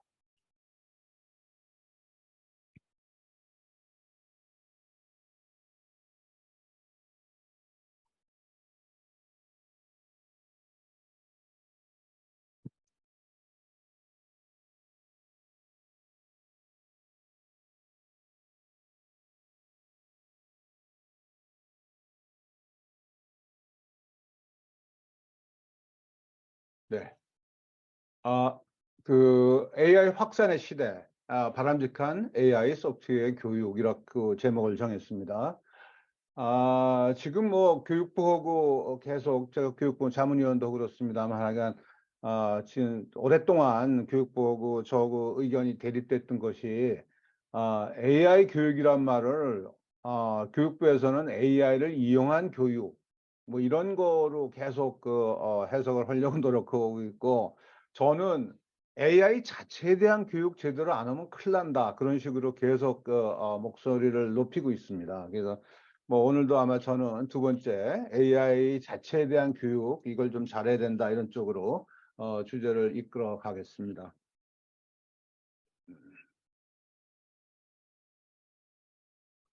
어떻게 된 거냐? 예. 뭐 알파고 이후에 뭐 AI가 또 상당한 그 발전을 했고요. 뭐 여러 가지 사건들이 있었습니다만 최근에 그 챗GPT가 정말 큰 역할을 하고 있습니다. 뭐 그동안에 이제 알파폴드라고 하는 프로그램이 뭐 단백질 구조 분석대에 나가서 우승하기도 하고, 그다음에 뭐 고난도 수학 문제도 AI가 풀고, 그다음에 무슨 뭐 이게 네, 최근에 우리나라에서 안녕하십니까. 만든 저는 거죠. AI 변상욱 그, 앵커입니다. 지난 음. 2년간 뉴스가 있는 저녁에서 변상욱 앵커의 방송 영상 가운데 일부 시간을 학습해 만들어졌습니다. 뭐 아주 거의 아직은 똑같이 진짜 만들지 않았습니까? 앵커보다 뭐 여러모로 이런 식의 비슷하지만 것들이 좀 더 이제 일상이 학습한다면 되는 어떤 그런 모습이 세상을 살아가고 나올지 있습니다. 저도 궁금. 뭐 이러는 상황에서 이번에 그 생성형 인공지능이라는 그 화두가 떠오릅니다. 지금까지 인공지능은 분석형 인공지능이다 그러고 그 존재하는 것을 뭐 분석해서 패턴을 분류한다든가 예측한다든가 추천한다든가 이런 업무를 주로 했다면은 생성형 인공지능은 새로운 걸 만드는 거예요. 뭐 이야기를 써내기도 하고 그림도 그리고 음악도 작곡을 하고 뭐 코딩도 지가 하고 뭐 이런 식으로 창작 업무를 하는 거다. 그래서 많은 분들이 야, 이 생성형 인공지능이 나타나서 인류 문명 자체가 크게 바뀌는 게 아니냐, 뭐 이렇게 말씀들을 많이 하고 계십니다. 이런 생성형 인공지능의 가장 대표적인 게 여러분 지금까지 계속 얘기했던 챗GPT죠. 이게 무슨 뭐 그 시를 쓰질 않나, 그 다음에 뭐 아주 복잡한 에세이를 써내질 않나, 뭐 아주 그 큰 성과를 내고 있습니다. 그거에 대해서 우리가 조금 더 자세하게 얘기를 할게요. 또 음악도 해요. 뭐 어떤 의도에 음악을 만들어 달라 그러면 이거 뭐 있는 음악을 골라준 게 아니라 제가 만들어낸 겁니다. 그 다음에 뭐 그림 그리는 것도 뭐 있는 것만 그리는 게 아니라 도저히 지금까지 없었던 거를 뭐 한 예를 들면 이런 거죠. 아바카도 모양의 알락.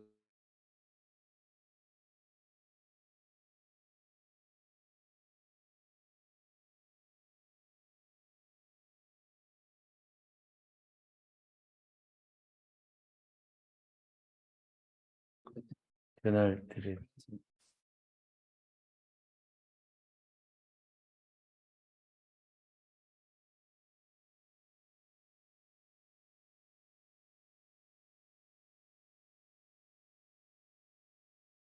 네, 김진영 교수님 화면이 잠시 끊어진 것 같으시네요. 네. 아마 곧 접속하실 것 같습니다. 예.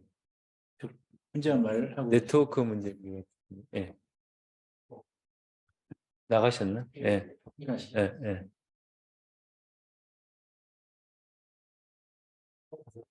예.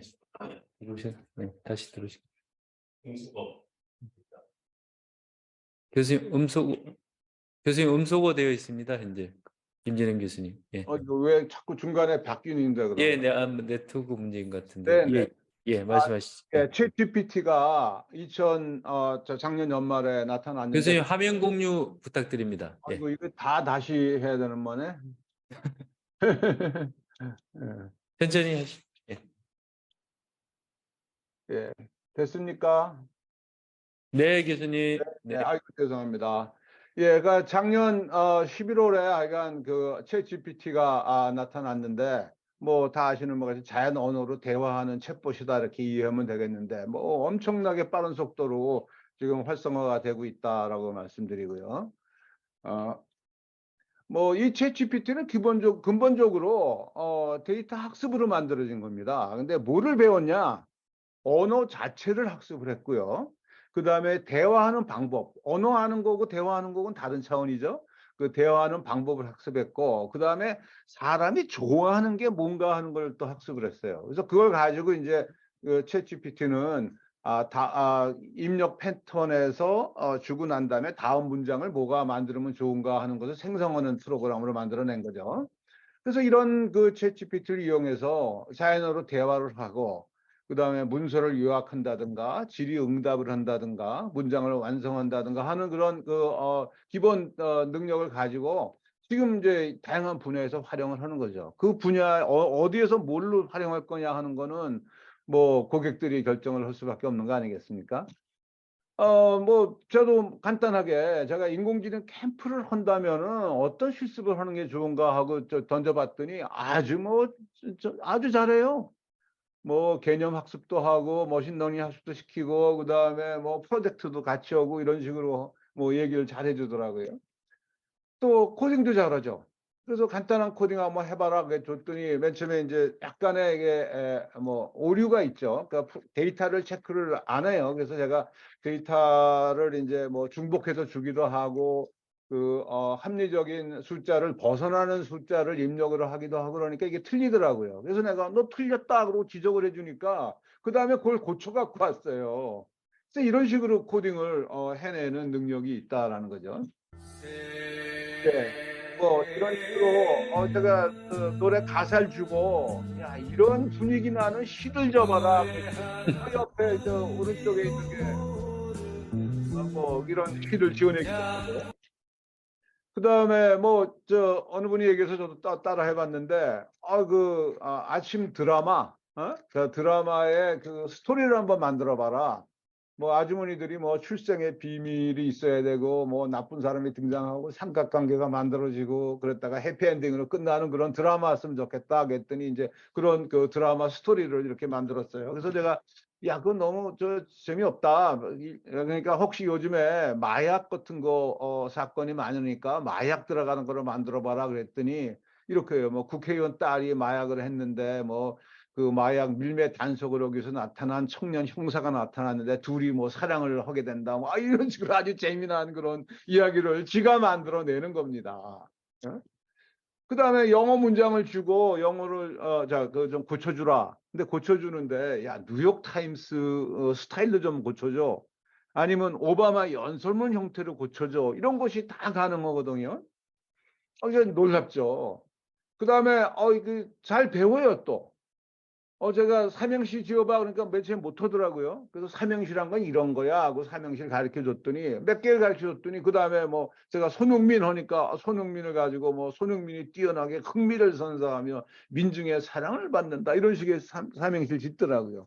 너 배웠구나 그랬더니 잘했습니다. 뭐 그러더라고. 그 다음부터는 삼행시를 제가 배우는 거예요. 이런 정도로 그 학습하는 능력도 있더라는 겁니다.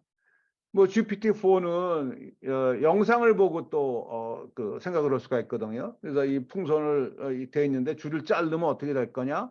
이런 그 재료를 주고 이걸로 만들 수 있는 음식이 뭐냐? 이런 거에 대답을 할 수 있는 능력이 생겼다는 거죠. 그래서 이런 거 가지고 이제 중요한 시험에 GPT를 가서 시험을 봐라 그랬더니 뭐 변호사 시험에도 합격하고 뭐 GRE에도 합격하고 뭐 대학 입시에도 합격하고 이런 정도의 능력을 보였다는 거 아닙니까? 그래서 특히 이제 요게 공부하는 사람들은 굉장히 중요한 건데 이 그 라지 랭귀지 모델이 커지면서 아주 창발적 속성이 생깁니다. 이게 그 개개인 작은 모델에서는 잘 관찰이 안 되던 것이 이 모델이 커지면은 엄청난 그 능력이 스스로 생기는 거예요. 그래서 이 지금 라지 랭귀지 모델이 뭐 그 자연 언어를 처리하는 거, 학습하는 능력, 그다음 수학 계산하는 능력 이런 것들이 그냥 자연 언어를 관찰만 하는데 생기는 거예요. 이게 좋은 점이죠. 놀랍죠. 그러나 이런 능력이 또 시키지 않은 것도 얘가 자꾸 배워요. 잘못 배울 수도 있는 거 아니겠습니까? 그런 능력이 있는 거예요. 그래서 여기 보시는 바와 같이 하여간 그 파라미터 수가 커질수록 아주 엄청난 새로운 모습이 생기는 것을 보여주는 그런 자료를 제가 보여드리고 있습니다. 이건 놀랍습니다. 연구하는 사람으로서는 야 이거 진짜 어떻게 된 건가 놀랄 수밖에 없는 거고요. 그런데 그것이 좋은 점 있는가 하면은 이 챗GPT가 잘못된 정보를 제공합니다. 그거를 이제 환각 현상이라고들 얘기를 해요. 아까 하정우 박사도 그런 얘기 많이 했는데 거짓말하는 거예요. 그럴듯한 거짓말입니다. 그리고 그 데이터가 근거가 없는 자료를 가지고 아주 자신감 있게 계속 주장을 해요. 뭐 이런 식으로 얘기를 하니까 글쎄요, 그 환각 현상 일어났던 예를 하나, 두 개만 제가 할게요. 첫 번째는 테슬라 회사의 연간 수익이 얼마냐에 대해서 이놈이 어떤 엉뚱한 숫자를 댑니다. 근데 그럴듯한 숫자예요. 근데 그걸 갖다 반복적으로 계속 사용을 하면서 주장을 해요. 근데 그거는 어떤 근거가 하나도 없어요.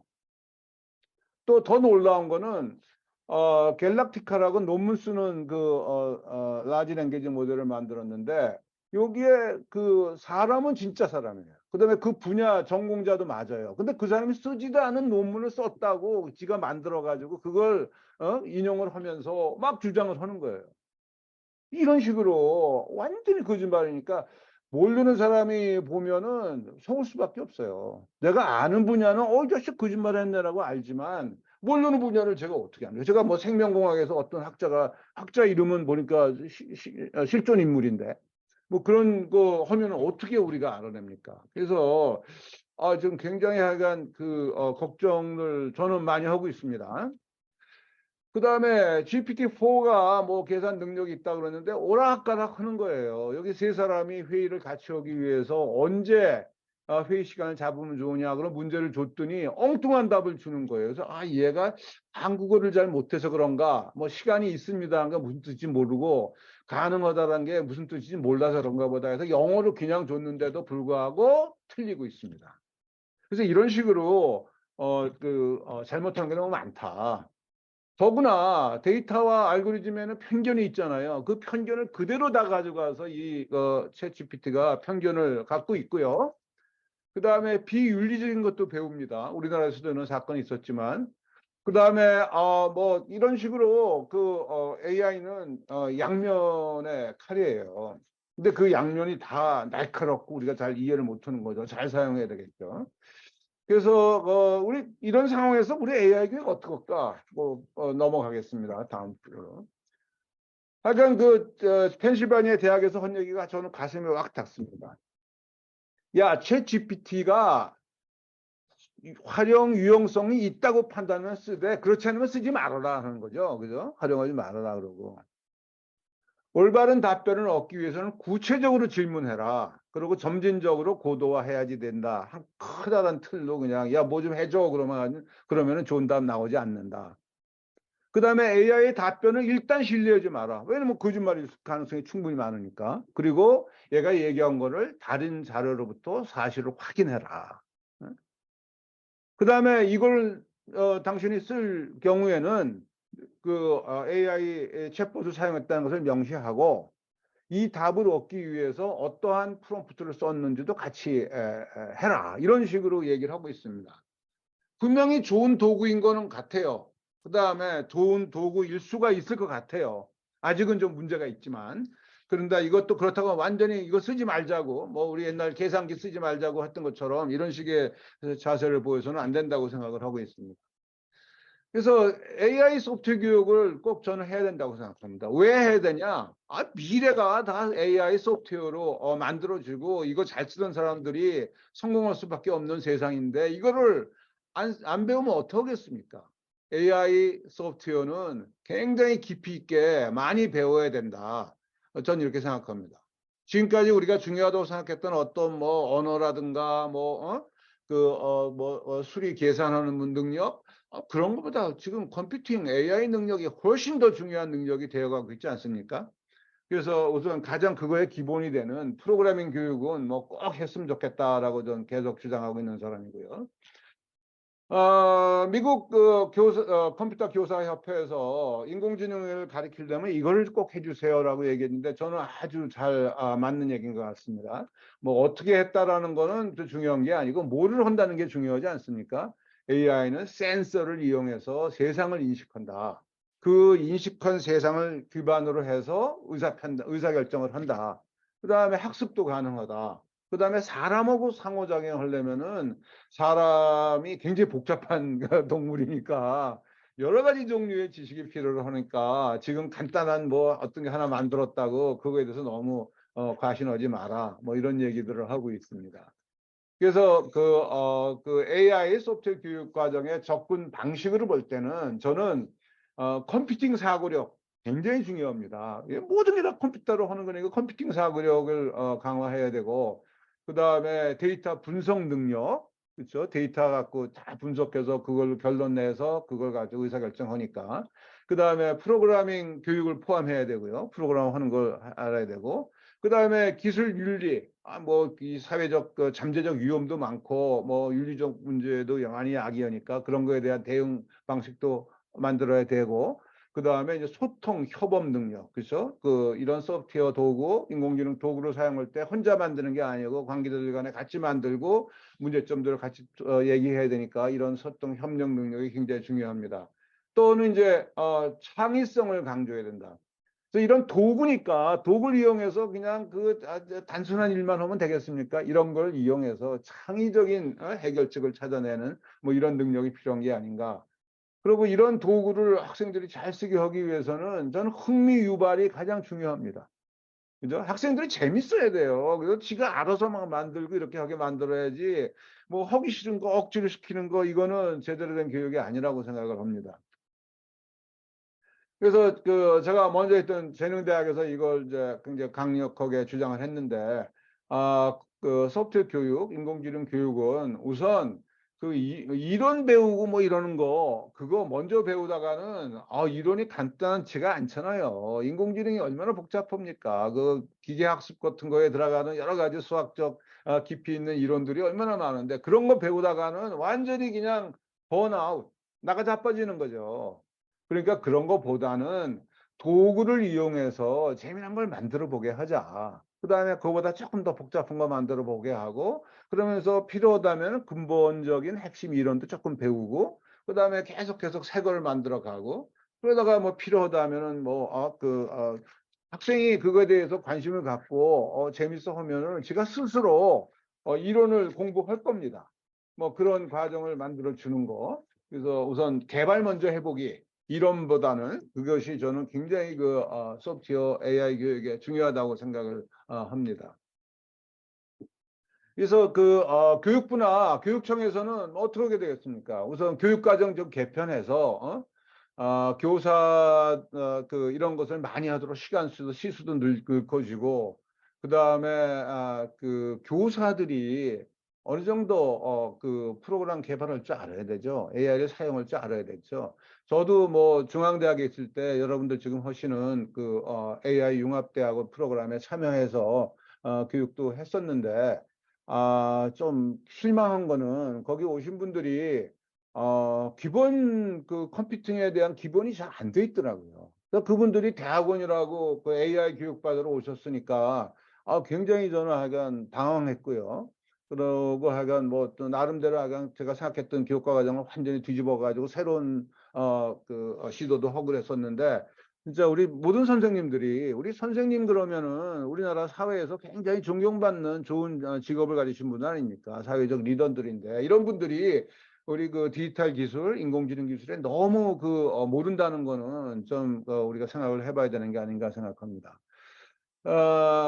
뭐 학교에서는 이제 그 다양한 교육 프로그램을 운영하시고 그다음에 학생들에게는 좋은 환경을 제공해 줘야 되고요. 그다음에 선생님들이 이제 가장 중요하신 분들이니까 프로그램을 실제로 해보시면서 그다음에 많은 교육을 해보시면서 어떻게 교육하는 것이 좋은지 특히 이제 AI 같은 걸 활용해서는 어떻게 하는 게 좋은지 같은 거는 직접 활용해 보시면서 그걸 만들어 내셔야 된다고 생각합니다. 그래서 선생님들은 좀 교육자들은 그 최신 기술 동향에 대해서 관심을 가지고 업데이트해 나가야 될 거라고 생각합니다. 뭐 지난달까지만 해도 챗GPT에 대해서 이렇게 얘기 안 했지 않습니까? 근데 챗GPT 나왔어요. 이게 끝일까요? 저는 아니라고 생각합니다. 한 또 몇 달 있으면 또 그거보다 더 엄청난 게 나올 가능성이 충분히 있고요. 그런 식으로 계속 새로운 것이 나올 테니까 우리 선생님들이 계속 새로운 기술에 대한 그 관심을 갖고 나가야 된다고 생각합니다. AI를 너무 어렵게 생각하시면 안 돼요. 굉장히 간단합니다. 그리고 도구들도 많이 좋아졌어요. 요새는 노 코딩, 로우 코딩 AI 개발 이런 거 얘기 많이 하지 않습니까? 그래서 뭐 간단한 아이디어로 좀 지능을 추가해서 그 좋은 서비스와 장비를 만들 수가 있습니다. 여기 저 간단한 예지만 고등학생이 한 예지만 요새 이제 전동 킥보드 그것이 이제 헬멧을 안 쓰면은 요새는 이제 벌금을 매깁니다. 그러니까 이제 갈등이 많아졌잖아요. 그러니까 그거를 보고 어떤 학생이 제안한 거예요. 헬멧 안 쓰면은 시동이 안 걸리게 그렇게 만들어 버리자. 좋은 거죠. 충분히 가능합니다. 헬멧 썼는지 안 썼는지 판단하는 거는 인공지능이 카메라로 할 수 있으니까. 그다음에 스마트폰을 보고 자기 얼굴을 보면서 오늘 화장 어떻게 할까 하는 거를 인공지능과 대화하는 그런 거 충분히 가능합니다. 그렇게 어렵지도 않고요. 이 정도는 웬만한 사람들이 앱으로 만들 수 있을 정도는 돼야 된다고 저는 생각합니다. 제가 계속 주장하는 겁니다. 학교 생활의 목표는 학생들이 좋아하는 걸 찾아주는 시간이에요. 뭐가 좋은 거냐? 글쎄요, 다 다르겠죠. 예술 좋아하는 학생도 있고, 운동 좋아하는 학생도 있고, 그 다음에 무슨 조리를 좋아하는 학생도 있고, 여러 있겠죠. 그 중에 이제 우리 컴퓨터를 써서 뭐를 개발하는 거를 좋아하는 사람도 학생들을 이제 이런 직업이 있다는 걸 가르쳐 주고 학생들이 그걸 좋아하도록 또 좋아하는 학생 분명히 있어요. 저 같은 사람이 아주 대표적인데 제가 저 대학 졸업한 다음에 컴퓨팅을 처음 만났는데 너무 좋더라고요. 저는 그래서 그거 만난 이후에 제 인생이 바뀌었지 않습니까? 제가 얻은 거 다 던져버리고 저는 컴퓨팅으로 가서 지금 몇십 년을 이제 컴퓨팅을 하고 있지 않습니까? 이런 식의 거를 발견할 수 있는 그런 시간을 주는 게 좋다. 그 중에서 그러니까 AI 소프트웨어 개발자라는 직업 너무 좋은 직업이거든요. 저는 학교에서 학생들이 야, AI 소프트웨어 개발자라는 게 이렇게 좋은 직업이라는 게 있구나라는 것도 알고 그다음에 나도 저런 직업을 택할 거야. 그래서 여기서 필요한 거 준비해 갖고 나오는 그런 식의 시간이 되었으면 좋겠습니다. AI 소프트웨어 개발자 얼마나 좋은 직업입니까? 컴퓨터를 이용해서 새로운 서비스와 즐거움을 제공하고 불편함을 없애주는 직업이고요. 그러니까 내가 생각한 거 가지고 남의 어려움을 해결해 주는 직업이에요. 얼마나 멋있는 직업입니까? 그 다음에 세상의 모든 게 다 이런 건데, 자동화, 지능화되죠. 전자 상거래 일어나는 거 몽땅 다 그렇죠. 원격 근무, 원격 교육 이런 게 다 그냥 컴퓨팅으로 일어나지 않습니까? 그래서 이런 식의 것들을 일상적으로 새 거를 개발하고 남의 어려움도 해결해 주는 이런 직업, 그게 AI 소프트웨어 개발자라는 직업인데 그런 직업이 학생들이 좋아할 수 있도록 그런 걸 찾아갈 수 있도록 학교에서 많이 좀 해주셨으면 감사하겠습니다. 예, AI의 본질, 능력과 한계를 이해하고 도구로서 활용하는 능력 꼭 필요하죠. 우리 학생들한테 이런 능력을 갖도록 우리 학교 선생님들이 우선 자신이 이런 능력을 갖춰야 되고 갖춘 것을 학생들한테 전수해 줄 수 있는 이런 식의 우리 학교가 되기를 항상 꿈꾸고 있습니다. 제 미력합니다만 이제 기회가 되면은 여러분과 같이 협력해서 많은 노력을 하겠습니다. 저 지금 교육부에서도 인공지능 소프트웨어 자문위원을 하고 있으니까 좋은 의견 있으시면 항상 연락 주십시오. 네, 이상 제 발표를 마치겠습니다. 감사합니다. 네, 교수님. 네, 감사합니다. 네. 바쁘신데 또 귀한 시간 내주시고 좋은 강의 해주셔서 감사드리고요. 혹시 김진영 교수님께 혹시 질문할 거, 정희 교수님, 예. 교수님, 예. 좋은 강의 잘 들었습니다. 네, 네. 감사합니다. 교수님 견해를 한번 AI 전문가로서의 견해를 한번 여쭤보고 싶은데요. 일부에서는 지금까지 지식의 수준에서 데이터 다음에 인포메이션 다음에 난리지를 얘기했는데 이 생성형 AI가 생성하는 것이 난리지라고 볼 수 있는지에 대해서 교수님 견해를 한번 들어보고 싶습니다. 예, 난리지냐 아니냐 그런 식으로 철학적으로 따지면은 한이 없겠습니다만 지식 생성 자체를 인공지능이 하지 않습니까? 이제는 모아서 서마리하고 이래가지고 전달해 주니까 그게 지식이죠. 우리가 책 읽으면은 지식을 받았다, 지식을 쌓았다라는 것이 그 책에 있는 내용을 갖다가 잘 서마리해서 이게 뭐구나라고 아는 거 아니겠습니까? 그래서 그런 의미에서는 지금 생성형 인공지능이 만들어주는 게 지식이다라고 얘기할 수 있는데 그것이 정말 완전히 창의적으로 다 만든 거냐? 세상에 창조가 됐습니까? 있는 거를 정리해 준 거죠. 지금 챗GPT가. 그런 의미에서는 아직도 인간이 갖고 있는 걸 그러니까 완전히 새 거를 만들어내는 능력, 그런 거는 지금 챗GPT는 아직 한참 멀었다. 저는 이렇게 생각을 합니다. 그냥 문장을 읽고 그걸 정리해 주는 수준이 아닌가 이렇게 생각을 합니다. 네. 예, 감사합니다. 제가 한 가지만 혹시- 더 말씀드리면요. 제가 중앙대학에서 그 강의를 하면서 거기 같이 했던 그 선생님들하고 같이 그 카톡방을 만들고 계속 그 토론을 하거든요. 그래서 그분들한테는 제가 혹시 당신네 학교에서 뭐 이렇게 학생들이나 뭐 학부모나 이런 분들하고 인공지능에 관한 토론 같은 거나 뭐 그 강의 같은 게 필요하면은 연락을 주면 제가 가서 봉사하겠습니다. 그렇게 해가지고 뭐 다음 달에도 제가 광명고등학교로 가거든요. 그래서 혹시 같이 이러시는 제가 이제 여기 제가 그 소프트웨어 교육혁신센터라는 거 우리 이은중 교수님이 이사장하고 있는데 거기에 나와서 지금 봉사하고 있는데 여러분 학교에서 그런 쪽에 그 워크숍이나 그런 게 필요하시면은 그러니까 많이 불러주시면은 저희 팀에서 열심히 나가서 도와드리겠습니다. 네. 네. 교수님 감사드리고요. 혹시 아주대 호경 교수님 혹시 질문 있으시면 예. 아닙니다. 특별히 없습니다. 워크숍 잘 들었습니다. 예. 감사합니다. 네. 예. 마무리. 예. 예. 제 맞네요. 예. 예, 김진영 교수님 좋은 강의 감사드립니다. 네, 본 강의 내용은 저희가 녹화를 해서 그리고 저희 센터 홈페이지 및 유튜브에 공개를 할 예정이기 때문에 필요한 교수님들께서는 다시 그 센터 홈페이지나 아니면 유튜브를 참조해 주시면 감사하겠습니다. 네, 이렇게 저희 대구교육대학교 인공지능 융합교육지원센터에서 주최하는 제3회 정기협의회 및 교수 역량 강화 워크숍을 이상과 같이 실시하였습니다. 네, 긴 시간 동안 이렇게 참석해 주신 교수님들께 감사드리면서 다음 제4회 정기협의회 때 다시 한번 뵙도록 하겠습니다. 모두 참석해 주셔서 너무 감사합니다. 그럼 이상으로 협의회 및 워크숍을 마치도록 하겠습니다. 감사합니다. 예, 감사합니다. 네, 수고하셨습니다. 김진영 교수님 감사합니다. 감사합니다. 네, 교수님들 감사합니다. 네.